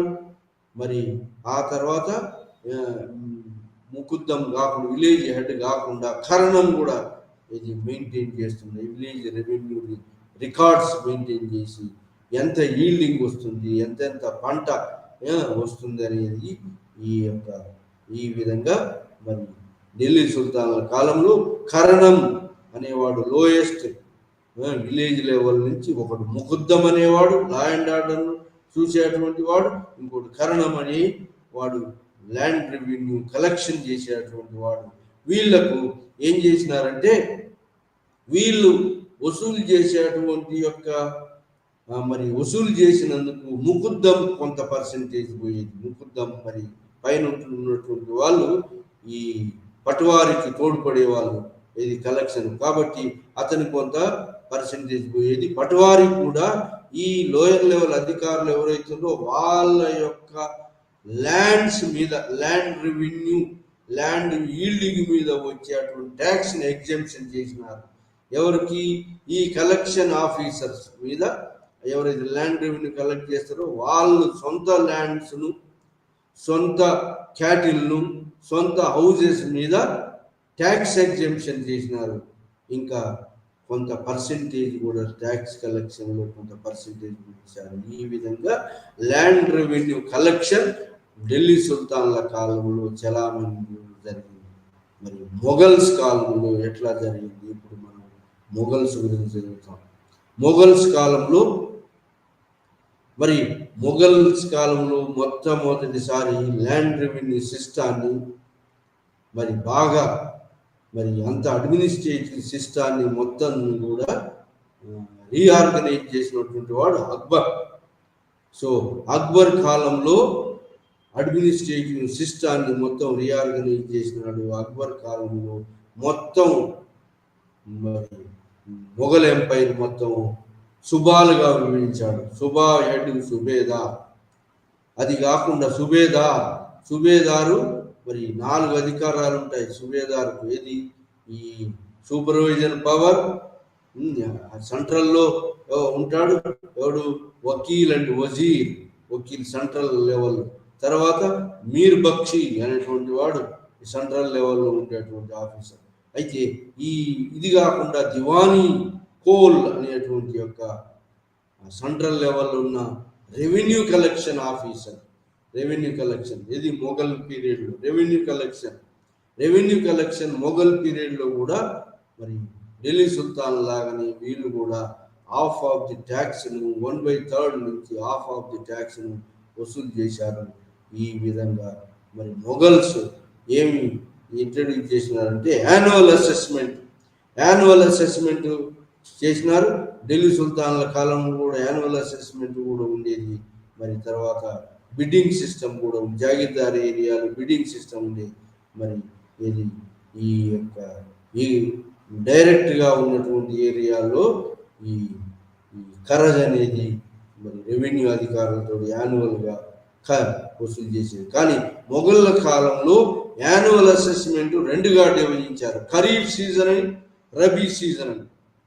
అదే ఢిల్లీ సుల్తాన్ కాలంలో ఖరీఫ్ అండ్ రబీ సీజన్ అనేది లేకుండా, కానీ మొఘళ్ళ కాలంలో ఖరీఫ్ సీజన్ డైరెక్ట్గా ప్రభుత్వ ఆధీనంలో ఉన్నటువంటి ఖాల్సా ల్యాండ్స్లో వసూలు చేసేటువంటి ట్యాక్స్ను రెండు భాగాలు చేసినారు, ఖరీఫ్ ట్యాక్స్ అని, రబీ ట్యాక్స్ అని. ఖరీఫ్ అంటే మరి వానాకాలంలో వచ్చేటువంటి ట్యాక్స్, రబీ అంటే యాసింగి వచ్చే ట్యాక్స్. వానాకాలంలో వచ్చేటువంటి ట్యాక్స్, యాసింగి వచ్చేటువంటి ట్యాక్స్ రెండు ట్యాక్స్లుగా ఉంచారు. అది దసరా వరకు ఖరీఫ్ ట్యాక్స్, ఆ తర్వాత సంక్రాంతి హోలీ పండుగ వచ్చే వరకు రబీ ట్యాక్స్ వసూలు చేసేవాళ్ళు ఈ మొఘళ్ళ కాలంలో. సో ఈ విధంగా మొఘళ్ళ కాలంలో మరి ట్యాక్స్ను ప్రభుత్వం ఏదైతే ఖాల్సా ల్యాండ్ ఉందో గవర్నమెంట్కి వచ్చే ల్యాండ్స్, దివానీ ల్యాండ్స్ ఉండేది, ఇక్కడ కూడా జాగీర్దారీ ల్యాండ్స్ ఉండేది. సో ఈ విధంగా మరి రెండు రకాల ల్యాండ్స్ ఉండేవి. ఇంటర్మీడియట్ మధ్యవర్తులు కూడా ఉండేవాళ్ళు. ఈ జాగీర్దార్ సిస్టమ్ ఎక్కువగా మధ్యవర్తులు ఉండేవాళ్ళు. మరి వాళ్ళు ట్యాక్స్ రెవెన్యూ బిడ్డింగ్ సిస్టాన్ని ఫాలో అయ్యారు. బిడ్డింగ్ ఎవరైతే ఎక్కువ పాట పాడతారో వాళ్ళకి ఎవరు జాగీర్దారీ సిస్టమ్, జమీందారీ సిస్టమ్. మరి అదే కల్టివేటర్స్కు మరి అక్బర్ కూడా మరి షేర్షా లాంటి యొక్క రెవెన్యూ సంస్కరణలు అక్బర్ ఫాలో అయ్యాడు. షేర్షా ఏం చేసినాడంటే ల్యాండ్ను ఉత్తమ ల్యాండ్ అని, మధ్యమ ల్యాండ్ అని, మరి అధమ ల్యాండ్ అని మరి చేశాడు. 3 types of land revenue, yielding మీద ల్యాండ్ రెవెన్యూను విభజించాడు. అట్లనే అక్బర్ కూడా అదే ఫాలో అయ్యాడు. ఉత్తమ ల్యాండ్, మరి మధ్యమ ల్యాండ్, మరి follow land, waste land. So ఈ విధంగా వేస్ట్ ల్యాండ్ మీద మరి ట్యాక్స్ లేదు. సో కానీ ఉత్తమ మిడిల్ ల్యాండ్ మీద దాని మీద వాటి గ్రెడేషన్ మీద ట్యాక్స్ వసూలు చేశారు. ఉత్తమం మీద ఎక్కువగా, మద్యం మీద తక్కువగా, మరి లో మీద మొత్తం దాదాపుగా పచ్చిక బయళ్ళల్లో కొంత ట్యాక్స్. క్యాటిల్ మీద కూడా ట్యాక్స్, చెరాయి ట్యాక్స్ అంటారు దాన్ని. క్యాటిల్ మూమెంట్ ఉన్నటువంటి వాటి మీద, వస్తువుల మీద వేసేది వాటిని చెరాయి ట్యాక్స్ అంటారు. ప్రొఫెషనల్ ట్యాక్స్ ఉంటుంది. మరి అది కాకుండా మరి ఈ విధంగా మరి ట్యాక్స్ మరి మొఘళ్ళ కాలంలో కూడా 1/3 నుంచి half of the revenue collection ఉండేది దివానీ ఏరియాలో. దివానీ కూడా సపరేట్ డిపార్ట్మెంట్ ఎక్కడ సుబేదార్ మరి సెంట్రల్ లెవెల్లో ఉండేది.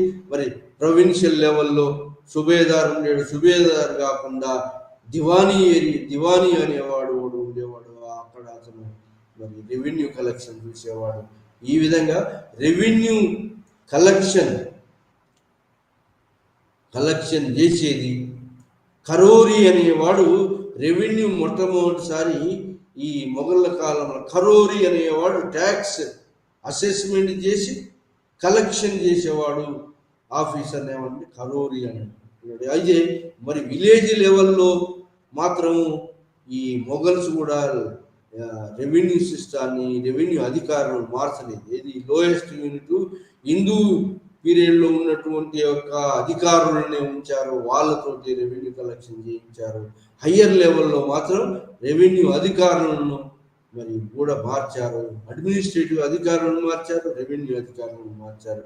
మొత్తం హయ్యర్ లెవెల్ అధికారం అంతా కూడా ముస్లిం చేతిలో ఉండేటట్టు చేసినారు. మొఘళ్ళ కాలంలో కూడా మరి హాఫ్ ఆఫ్ ది ట్యాక్స్, 1/3 నుంచి half of the tax Hindu పీరియడ్లో 1/6 ఆఫ్ ది ప్రొడ్యూసే ఉండే. ఇప్పుడు 1/3 నుంచి హాఫ్ ఆఫ్ ది ట్యాక్స్ వసూలు చేయడం మొదలుపెట్టారు. ఈ యొక్క మొఘల్స్ కాలంలో కూడా అలానే మొదలుపెట్టారు దాన్ని. ఈ విధంగా మరి ఈ ట్యాక్స్ వసూలు చేసే అధికారులు డిఫరెంట్గా మరి అక్బర్ కాలంలో మొత్తం రెవెన్యూ ట్యాక్స్, ల్యాండ్ రెవెన్యూ సిస్టాన్ని, అడ్మినిస్ట్రేటివ్ సిస్టాన్ని రీఆర్గనైజ్ చేసి శుభాలుగా విభజించి మరి ఆ సుబేదారులకు ఉన్నటువంటి యొక్క సెంట్రల్ లెవెల్లో ఉన్నటువంటి దివానీ కోల్కు అటాచ్ చేసి సుబే ఏరియాలో మరి ఉన్నటువంటి యొక్క ఈ రెవెన్యూ ఆఫీసర్లు కూడా ఉండేవాళ్ళు. మల్గుజారీ, అమీల్ మల్గుజారీ, ఫౌజ్దార్ మిలిటరీ, మీర్ బక్షి మూరి Bakshi at center, Bakshi at the provinces. మరి సర్కార్ లెవెల్లో, పరగనా లెవెల్లో ఫౌజ్దార్, అమీల్ అనేటువంటి వాడు వసూలు చేసేవాడు. అమీల్ రెవెన్యూ ట్యాక్స్ వసూలు చేసేటువంటి వాడు. సో అదేవిధంగా మరి అమీల్ గుజారీ అనేవాడు మొఘల్ కాలంలో, ఇది సర్కార్ లెవెల్.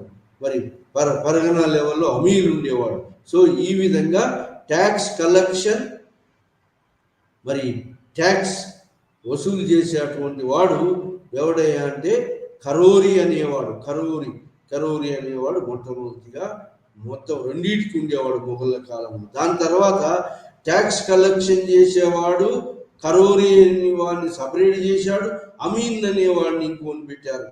ఈ ఏది సబ్సిక్వెంట్ పీరియడ్లో మరి మొఘల్ అక్బర్ కాలం, షాజహాన్ కాలంలో అమీన్ అనే అధికారిని పెట్టారు. ట్యాక్స్ అసెస్మెంట్ చేసి విధించే అటువంటి ఆఫీసర్ని వేరు పెట్టాడు, కలెక్షన్ ఆఫీసర్ని వేరు పెట్టారు. ఆ విధంగా ఇంకా లోయర్ లెవెల్లో ఉన్నటువంటి వాళ్ళ అధికారులు ఎవరంటే కానుంగోలు కూడా ఉండేవాళ్ళు. కానుంగోలు వాళ్ళు రికార్డ్స్ని మెయింటైన్ చేసేవాళ్ళు. ల్యాండ్ రెవెన్యూ ఎంత వస్తుంది, ఎంత హయ్యర్ లెవెల్లో, పరగనా లెవెల్లో, సికిద్దార్ లెవెల్లో, సర్కార్ లెవెల్లో, సుభాష్ డివైడెడ్ టు సర్కార్ డివైడెడ్ టు పరగనాస్, ఈ లెవెల్లో కానుంగోలు అనేటువంటి యొక్క రెవెన్యూ రికార్డును మెయింటైన్ చేసే ఆఫీసర్స్ కూడా ఉండేవాళ్ళు మొఘళ్ళ కాలంలో. కానుంగోలు తర్వాత మరి ఈ కారకూట్ అంటే ఖాల్సా ఏరియాలో వచ్చేటువంటి ల్యాండ్ రెవెన్యూ అంతా కూడా ప్రభుత్వానికి దివానికి పోతుంది. ఆ విధంగా ప్రభుత్వం యొక్క ఎక్కువగా మొఘళ్ళ కాలంలో కూడా క్యాష్ రూపంలో ఎక్కువగా వసూలు చేశారు. దాంతో ఈ క్యాష్ రూపంలో ఎక్కువగా ట్యాక్స్ వసూలు చేయడంతో ఢిల్లీ సుల్తాన్ల కాలంలో కానీ మొఘళ్ళ కాలంలో క్యాష్ రూపంలో ఎక్కువగా వసూలు చేయడంతో మరి ఇమీడియట్గా ఈ పంటలు పండించే రైతులు మార్కెట్ పంట పోయంగానే, పంట క్రాప్ రాగానే సైడ్కి ఎమ్మడే అమ్మేటువంటి సిస్టమ్ ఉండేది. ఆ విధంగా ల్యాండ్ రెవెన్యూ ట్యాక్స్ ఎక్కువగా ఉండేది. ఆ విధంగా రైతులకు పోయేది చాలా తక్కువగా ఉండేది. ఆ విధంగా ల్యాండ్ రెవెన్యూ ట్యాక్స్ మొఘళ్ళ కాలంలో కానీ, ఢిల్లీ సుల్తాన్ల కాలంలో కానీ హిందూ పీరియడ్ కన్నా ఎక్కువగా ఉండేది. మరి మొత్తం హయ్యర్ లెవెల్లో ముస్లిం ఆఫీసర్స్ వివిధ పేర్లతోటి పిలువబడ్డారు. కానుంగోలు అని, కరోరి అని, అమీన్ అని వాళ్ళు పిలువబడ్డారు. ఆ తర్వాత మరి కోర్టు, జాగీర్దారి ఏరియాలో ఉన్నటువంటి వాళ్ళు వేరుగా ఉండేవాళ్ళు.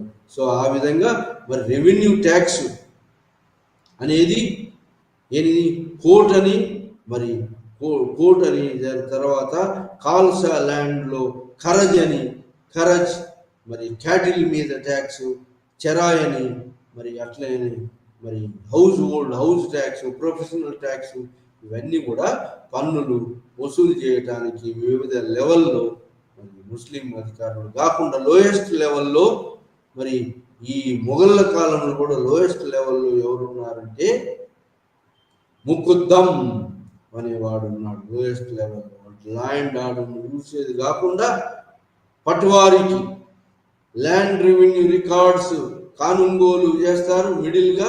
ఆ తర్వాత లో లెవెల్లో ఉన్నటువంటి పట్వారికి మరి అతనికి కానుంగోలు మొట్టమొదటిసారి ఈ హయ్యర్ లెవెల్ ఆఫీసర్స్కు శాలరీస్ ఉండేది కాదు. కానీ అక్బర్ కాలం నుంచి ఆ తర్వాత శాలరీస్ కూడా పెట్టారు. ఎందుకంటే కరప్షన్ జరగకుండా హయ్యర్ లెవెల్లో ఉన్నటువంటి రికార్డు కీపర్స్కు శాలరీస్ పెట్టారు కానుంగోలకు. మరి అదే లోయర్ లెవెల్లో ఉన్నటువంటి యొక్క పటేలు లేదా ముకుద్దం మరి పటువారికి కూడా వాళ్ళ యొక్క సొంత ల్యాండ్స్ మీద ట్యాక్స్ ఎగ్జంప్షన్ ఉండేది, సొంత హౌస్ మీద ట్యాక్స్ ఎగ్జంప్షన్, సొంత క్యాటిల్స్ మీద ట్యాక్స్ ఎగ్జంప్షన్ ఉండేది. ఈ విధంగా కస్టమ్స్ ట్యాక్స్ ఉండేది, మరి రెవెన్యూ ట్యాక్సులు ఈ విధంగా మరి వసూలు చేసేవాళ్ళు ఈ మొఘల్ కాలంలో. ముకుద్దం, ఆ తర్వాత పట్వారీ లోయర్ లెవెల్లో, వీళ్ళు కూడా హిందూస్. ఎక్కువగా ఈ రెవెన్యూ కలెక్షన్ అంతా కూడా ఢిల్లీ సుల్తాన్ల కాలంలో మరి మొఘళ్ళ కాలంలో లోయర్ లెవెల్ అడ్మినిస్ట్రేషన్ అంతా మరి హిందువుల ఆధిపత్యంలో జరిగింది. దానికి హిందువులు రికార్డ్స్ ఎట్లా చేసినారు, మొట్టమొదటిసారి ఆ పర్షియన్ భాషలో రికార్డ్స్ మెయింటైన్ చేసినారు. రెవెన్యూ రికార్డ్స్ అంతా కూడా పర్షియన్ భాషలో చేసినారు. ఆ విధంగా రెవెన్యూ అధికారులు వివిధ లెవెల్లో మరి ఉండేవాళ్ళు. హిజ్రా ట్యాక్స్ అంటే జాగీర్దారీ ఏరియాలో అది హైయెస్ట్ బిడ్డర్స్కు ఇచ్చేవాళ్ళు. ఆ విధంగా ఆ బిడ్డర్స్ కాంట్రాక్టర్స్ కాకుండా మళ్ళీ సబ్ కాంట్రాక్ట్ సబ్ అంటే ఇంటర్మీడియట్స్ ఎంతో మంది రావడం జరిగింది. ఇది ఇంటర్మీడియట్ అంటే మధ్యవర్తులు మరి ఉండేవాళ్ళు. మధ్యవర్తులు తొలగించడానికి ఎన్నో రైత్వారీ సిస్టమ్ లాంటి జప్తీ సిస్టమ్ ఇంట్రడ్యూస్ చేసినారు మొఘల్ కాలంలో. జప్తీ అండ్ ఇంకా అబుల్ ఫజల్ ఏమన్నాడంటే ఇది ఎవ్రీ ఇయర్ యాన్యువల్ జప్తీ సిస్టమ్ అంటే యాన్యువల్ అసెస్మెంట్ చేయటం మరి పెద్ద ఖర్చుతో కూడుకున్నటువంటిది. యానంలో ఎవ్రీ ఇయర్ ఈ ప్రొడక్షన్ క్యాలిక్యులేట్ చేయటము, ట్యాక్స్ విధించటము చాలా ఖర్చుతో కూడుకున్నది జప్తీ సిస్టమ్ కాబట్టి అతను ఏం చేశాడంటే అక్బర్ కాలంలో ఈ అబుల్ ఫజల్ యొక్క సూచన మేరకు దహసాలా సిస్టమ్ 10 సంవత్సరాలకోసారి ల్యాండ్ ఈల్డింగ్ని బట్టి, ల్యాండ్ యొక్క క్వాలిటీని బట్టి ల్యాండ్ మరి మంచి ఫెర్టైల్ ల్యాండ్ అని, మిడిల్ ల్యాండ్ అని, ఫాలో ల్యాండ్ అని, వేస్ట్ ల్యాండ్ అని, ఇట్లా ల్యాండ్ ఉత్తమ, మధ్యమ, అధమ ల్యాండ్ అని విభజించి ఆ దాని మీద బిగాకు ఎంత ఈల్డింగ్ వస్తుందని అటువంటి అంచనా వేసి, బిగా అంటే బిగా అనేటువంటి 2.5 ఎకరాలకు ఎంత వస్తుంది అని బిగా అనేటువంటి ఒక యూనిట్కి ఎంత రెవెన్యూ వస్తుంది అనేటువంటి దాన్ని అసెస్మెంట్ చేసి ఆ అసెస్మెంట్ బేస్ మీద 10 సంవత్సరాలకు ఒకసారి రెవెన్యూ కలెక్షన్ మారేటట్టుగా చేశారు. ఆ యొక్క అక్బర్ కాలం దహసాలా సిస్టాన్ని పెట్టాడు ఎవరు, అక్బర్. ఆ విధంగా రెవెన్యూ కలెక్షన్ మరి దహసాలా సిస్టమ్ మరి సక్సెస్ఫుల్గా అక్బర్ కలెక్ట్ చేసినాడు. కలెక్షన్ వివిధ రకాల ఆఫీసర్స్ ఉండేవాళ్ళు, మరి ఆ ఆఫీసర్స్ కొనసాగారు. మరి ఈ విధంగా మరి కరోరి అనేవాడు, అమీన్ అనేవాడు, ఆ తర్వాత కానుంగోలు అనేవాళ్ళు, తర్వాత పోతుదార్ అనేవాడు, ఇంకోవాడు పోతుదార్ అనేవాడు లోయర్ లెవెల్లో. లోయర్ లెవెల్ అంటే విలేజ్ కన్నా చౌదరి కూడా ఉండేది. అంటే 100 విలేజెస్ పరగనా లెవెల్, దాదాపుగా పరగనా లెవెల్లో చౌదరి అనేవాడు కూడా ఉండేవాడు. చౌదరి దొరలు చౌదరి హిందూ అంటే కొన్ని గ్రూప్ ఆఫ్ విలేజ్ మీద హెడ్. ఏది రెవెన్యూ రికార్డ్స్ను, రెవెన్యూ కలెక్షన్ వసూలు చేసేవాడు చౌదరి కూడా ఉండేవాడు. ఆ విధంగా కానుంగోలు కాకుండా, పోతుదారు కాకుండా చౌదరి కూడా ఉండేవాడు. సో ఇది పరగనా లెవెల్. సో ఈ వీళ్ళు కాకుండా విలేజ్ లెవెల్లో ఉన్నటువంటి వాళ్ళు ఎవరంటే ఈ ముకుద్దం, పట్వారి ఉండేవాడు. రెవెన్యూ రికార్డ్స్ మెయింటైన్ చేసేవాడు. కానుంగోలు కూడా రెవెన్యూ రికార్డ్స్ మెయింటైన్ చేసేది వాళ్ళు హయ్యర్ లెవెల్. సో ఈ విధంగా హయ్యర్ లెవెల్లో ముస్లిం ఆఫీసర్స్ పర్షియన్ భాషలో మరి ల్యాండ్ రెవెన్యూ రికార్డ్స్ మెయింటైన్ చేసినారు. లోయర్ లెవెల్లో మరి ఏది పటేల్ను ఏమన్నా ముకుద్దం అన్నారు. ముకుద్దం సాయపడుతుండేవారు పటవారికి. ఏది ట్యాక్స్ కలెక్షన్లో పటవారికి సాయం చేస్తూ ట్యాక్స్ కలెక్షన్ మరి వసూలు చేసేవాళ్ళు. మరి ఈ విధంగా ట్యాక్స్ కలెక్షన్ ఏదేమైతే మరి సక్సెస్ఫుల్గా కలెక్ట్ చేసి వసూలు చేసినారు మొఘళ్ళ కాలంలో కూడా. కానీ ఏదేమైనా హిందూ పీరియడ్తో పోలిస్తే ట్యాక్స్ అనేది ఎక్కువగా ఉండేది మొఘల్స్ పీరియడ్లో, మరి ఢిల్లీ సుల్తాన్ల పీరియడ్లో. మరి అయినప్పటికీ కూడా మనీ ఎకానమీ కూడా మనీడ్ ఎకానమీ వచ్చింది. ట్రేడ్ అండ్ కామర్స్ ఇంప్రూవ్ అయింది మొఘళ్ళ కాలంలో, ఢిల్లీ సుల్తాన్ల కాలంలో. మనీ సర్క్యులేషన్ పెరిగింది. ఆ విధంగా గోల్డ్ కాయిన్స్, సిల్వర్ కాయిన్స్, మరి త్రీ సిస్టమ్, ట్రిమరేటివ్ సిస్టమ్ మొఘళ్ళ కాలంలో. 3 సిస్టమ్ ఏంటి?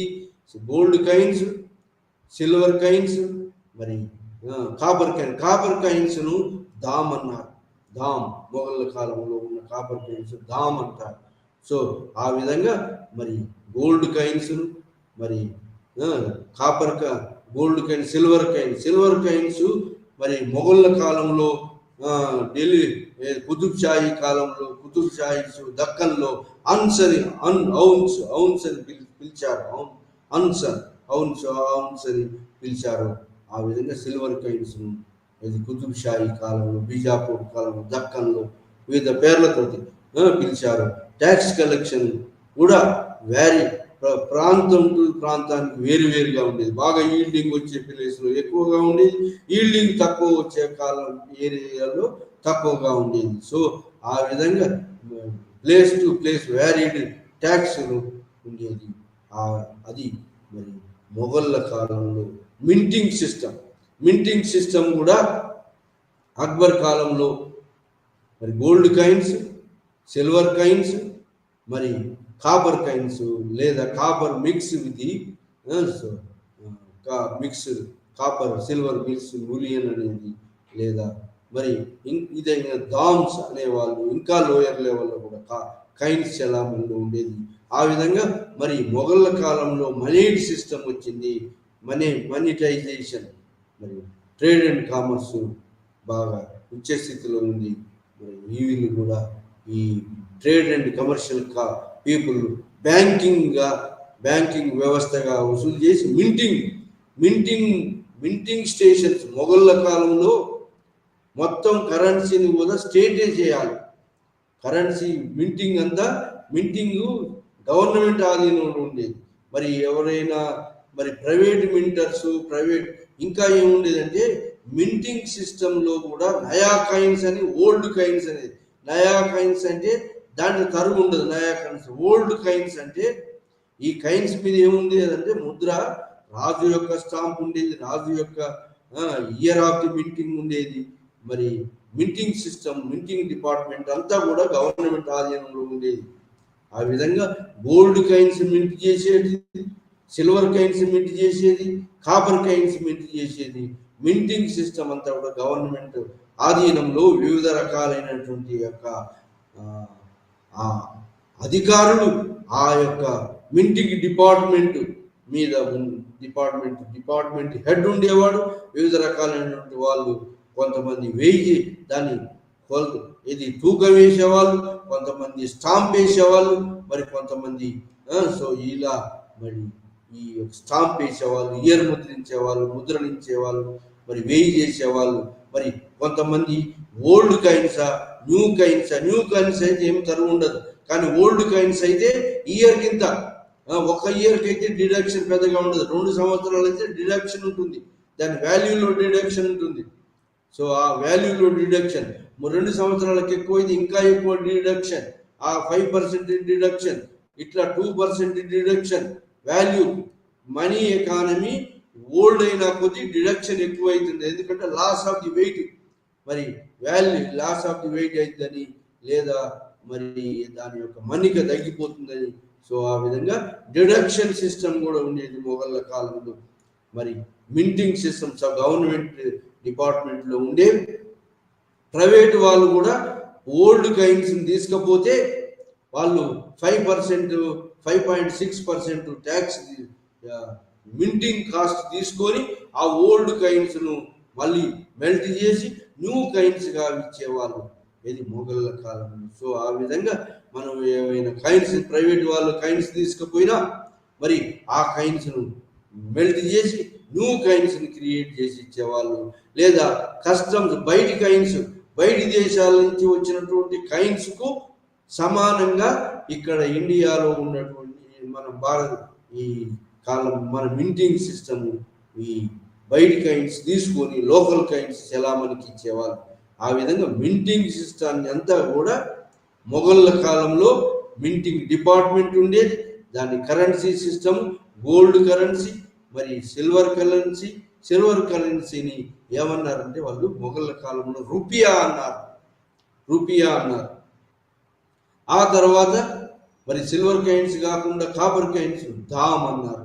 సో ఆ విధంగా మరి కుతుబ్ షాహీ బీజాపూర్ కాలం దక్కన్లు దాన్ని ఔన్స్ అన్నారు. సో ఈ విధంగా వివిధ పేర్లతోటి కరెన్సీని పిలిచారు. మరి కరెన్సీ చలామణిలో ఉండేది మొఘళ్ళ కాలంలో. మింటింగ్ డిపార్ట్మెంట్ కూడా ఉండేది. మరి కరెన్సీని కలెక్షన్ మొత్తం రెవెన్యూ ట్యాక్స్ మొత్తం దాదాపుగా ల్యాండ్ రెవెన్యూ ట్యాక్స్ మొత్తం క్యాష్ రూపంలో వసూలు చేసేది. ఏదో దగ్గరగా ఉన్న ఏరియాలో కైండ్ రూపంలో వసూలు చేసేది, కానీ దాదాపుగా క్యాష్ రూపంలో వసూలు చేసేది. దాంట్లో మొఘళ్ళ కాలంలో 2 టైం ఖరీఫ్ పీరియడ్లో వచ్చేటువంటి ఖరీఫ్ ట్యాక్స్, రబీ సీజన్లో వ్యాసింగ్ వచ్చేది. రబీ సీజన్ హోలీ పండుగ తర్వాత వసూలు చేసేవాళ్ళు. ఖరీఫ్ క్రాప్ నుంచి వచ్చే ఈల్డింగ్ ట్యాక్స్ను ఎక్కడి నుంచి ఈ దసరా పండుగ నుంచి వసూలు చేసేవాళ్ళు. దసరా పండుగ తోటి వసూలు చేసేవాళ్ళు. సో ఈ విధంగా ట్యాక్స్ కలెక్షన్ మొఘళ్ళ కాలంలో మింటింగ్ సిస్టమ్ గవర్నమెంట్ ఆధీనంలో ఉండేది. ప్రైవేట్ వాళ్ళు కూడా వాళ్ళ కైన్స్ తీసుకపోతే వాళ్ళు మరి న్యూ కైన్స్ ఇష్యూ చేసేవాళ్ళు. న్యూ కైన్స్ ఇష్యూ చేసినందుకు వాళ్ళు కొంత 5% ఆర్ 5.6% ట్యాక్స్ రిడక్షన్ చేసి ట్యాక్స్ తీసుకొని కైన్స్ను మరి ప్రైవేట్ వాళ్ళకు కూడా ఇష్యూ చేసేవాళ్ళు. ఈ విధంగా కైన్ సర్క్యులేషన్ మొఘళ్ళ కాలం ఉండేది. కలెక్షన్ వివిధ రకాలైనటువంటి మరి గవర్నమెంట్ ఆదాయాన్ని మరి ఖరజ్ అని, మరి క్యాటిల్ మీద చెరాయ్ అని, మరి అది కాకుండా మరి ఉన్నటువంటి ఇది హౌస్ ట్యాక్స్ అని, ప్రొఫెషనల్ ట్యాక్స్ అని, వివిధ రకాల ట్యాక్స్ మీద ఎక్కువ మొత్తంలో ఉన్నప్పటికీ కైన్స్ చలామణి గోల్డ్ కైన్స్, సిల్వర్ కైన్స్, మరి కాపర్ కైన్స్ దామ్స్ అని, ఢిల్లీ సుల్తాన్ల కాలంలో వీటిని కాపర్ కైన్స్ జితాల్స్ అని, మరి తన్కా అని అక్కడ, మరి ఇక్కడ కూడా మొఘళ్ళ కాలంలో దీని తన్కా బదులు రూపియా అన్నారు. సిల్వర్ కైన్స్ ఎవరు షేర్ షా ఇంట్రడ్యూస్ చేసినటువంటి సిల్వర్ కైన్స్ మోడల్లో మొఘల్ కాలంలో సిల్వర్ కైన్స్ ను రూపియా అన్నారు. సిల్వర్ కైన్స్. ఆ విధంగా ప్రపోర్షనేట్ గోల్డ్ కైన్స్ కు సిల్వర్ కైన్స్ ఎన్ని అనేటువంటిది డిసైడ్ చేశారు. మరి సిల్వర్ కైన్స్ కు ఎన్ని, కాపర్ కైన్స్ అనేటిది, బులియన్ అనేది మిక్స్డ్, కాపర్ కైన్స్ ఎన్ని అనేది కూడా ఫిక్స్డ్ చేసి ఆ విధంగా కైన్ సర్క్యులేషన్ ఆధీనంలో, ప్రభుత్వ మింటింగ్ ఆధీనంలో, ఆ విధంగా మరి అక్బర్ కాలంలో, జహాంగీర్ కాలంలో, షాజహాన్ కాలంలో, ఔరంగజేబ్ కాలంలో మింటింగ్ చేసేటువంటి గోల్డ్ కైన్స్, సిల్వర్ కైన్స్, కాపర్ కైన్స్ చేసేటువంటి మింటింగ్ డిపార్ట్మెంట్స్ ఎక్కడెక్కడ ఉండేదంటే ట్రేడ్ అండ్ కామర్స్ బాగా ఉన్న చోట్ల, క్యాపిటల్ ఏరియాలో, మరి ఇంకా సీపోర్ట్ ఏరియాలో ఈ మింటింగ్ డిపార్ట్మెంట్స్ నెలకొల్పారు.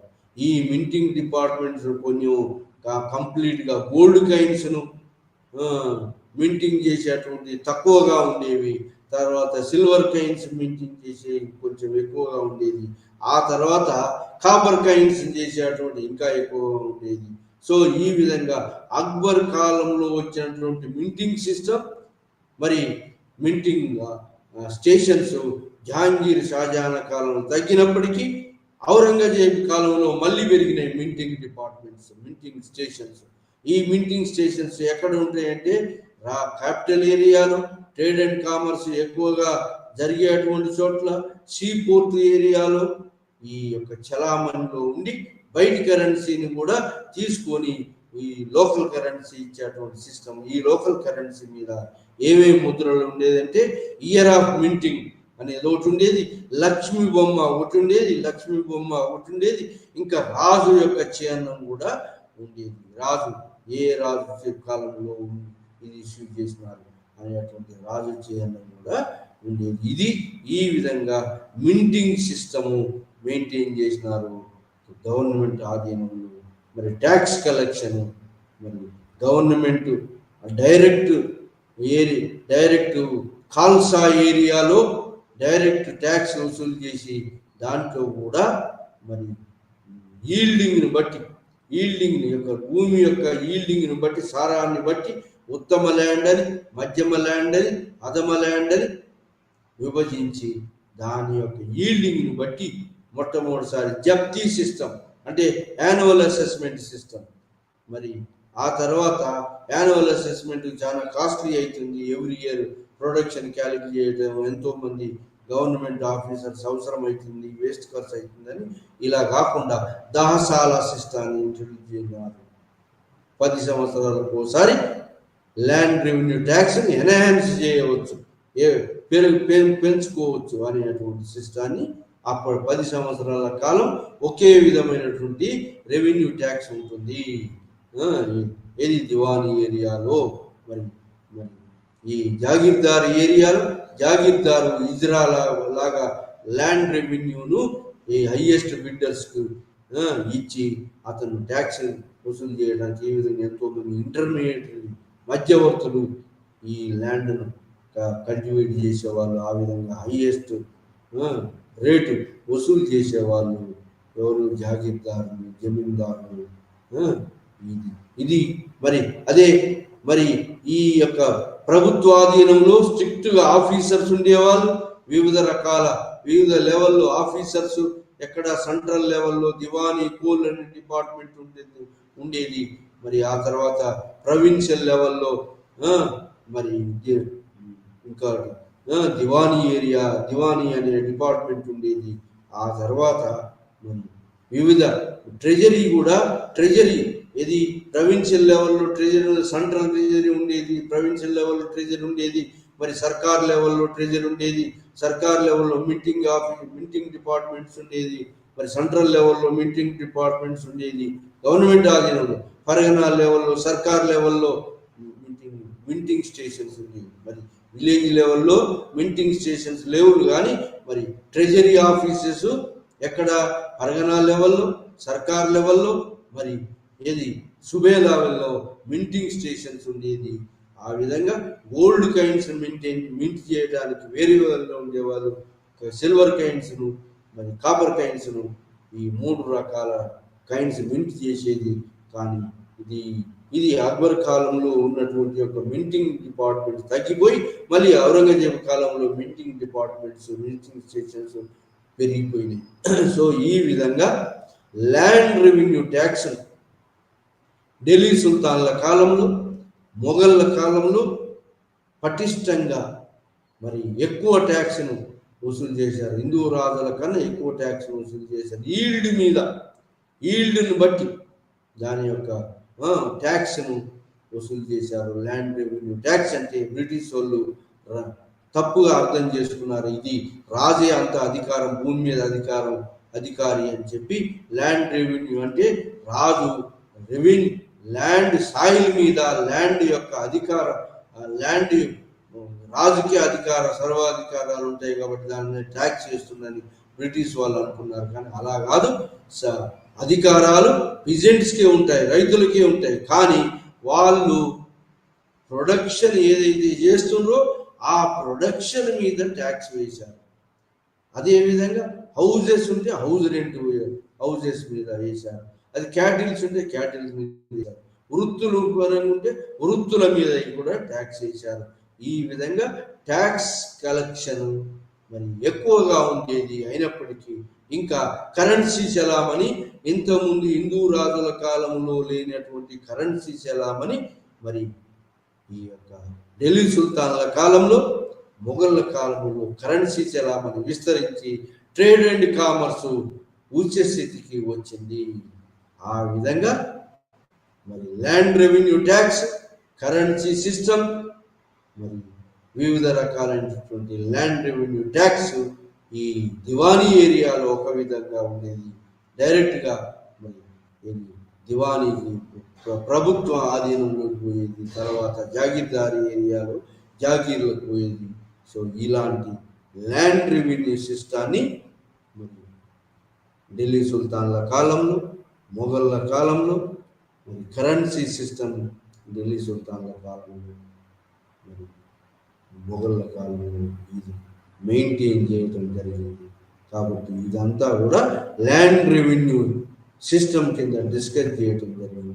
ఇది మనం ఈరోజు ల్యాండ్ రెవెన్యూ సిస్టమ్ అనేది యూనిట్ 10th యూనిట్ నుంచి ఢిల్లీ సుల్తాన్ కాలంలో, మొఘళ్ళ కాలంలో ఎలా ల్యాండ్ రెవెన్యూ ఎంత వసూలు చేసినారు, వసూలు చేసే ఆఫీసర్స్ ఎవరెవరు ఉండి, higher level to lower level, మరి మొఘల్స్ కాలంలో ఎలా ఉండేది అనేది మనం ఈరోజు ఒక ఈ లెసన్, ఈ unit 10th land revenue system దాంట్లో మనం డిస్కస్ చేసినాం.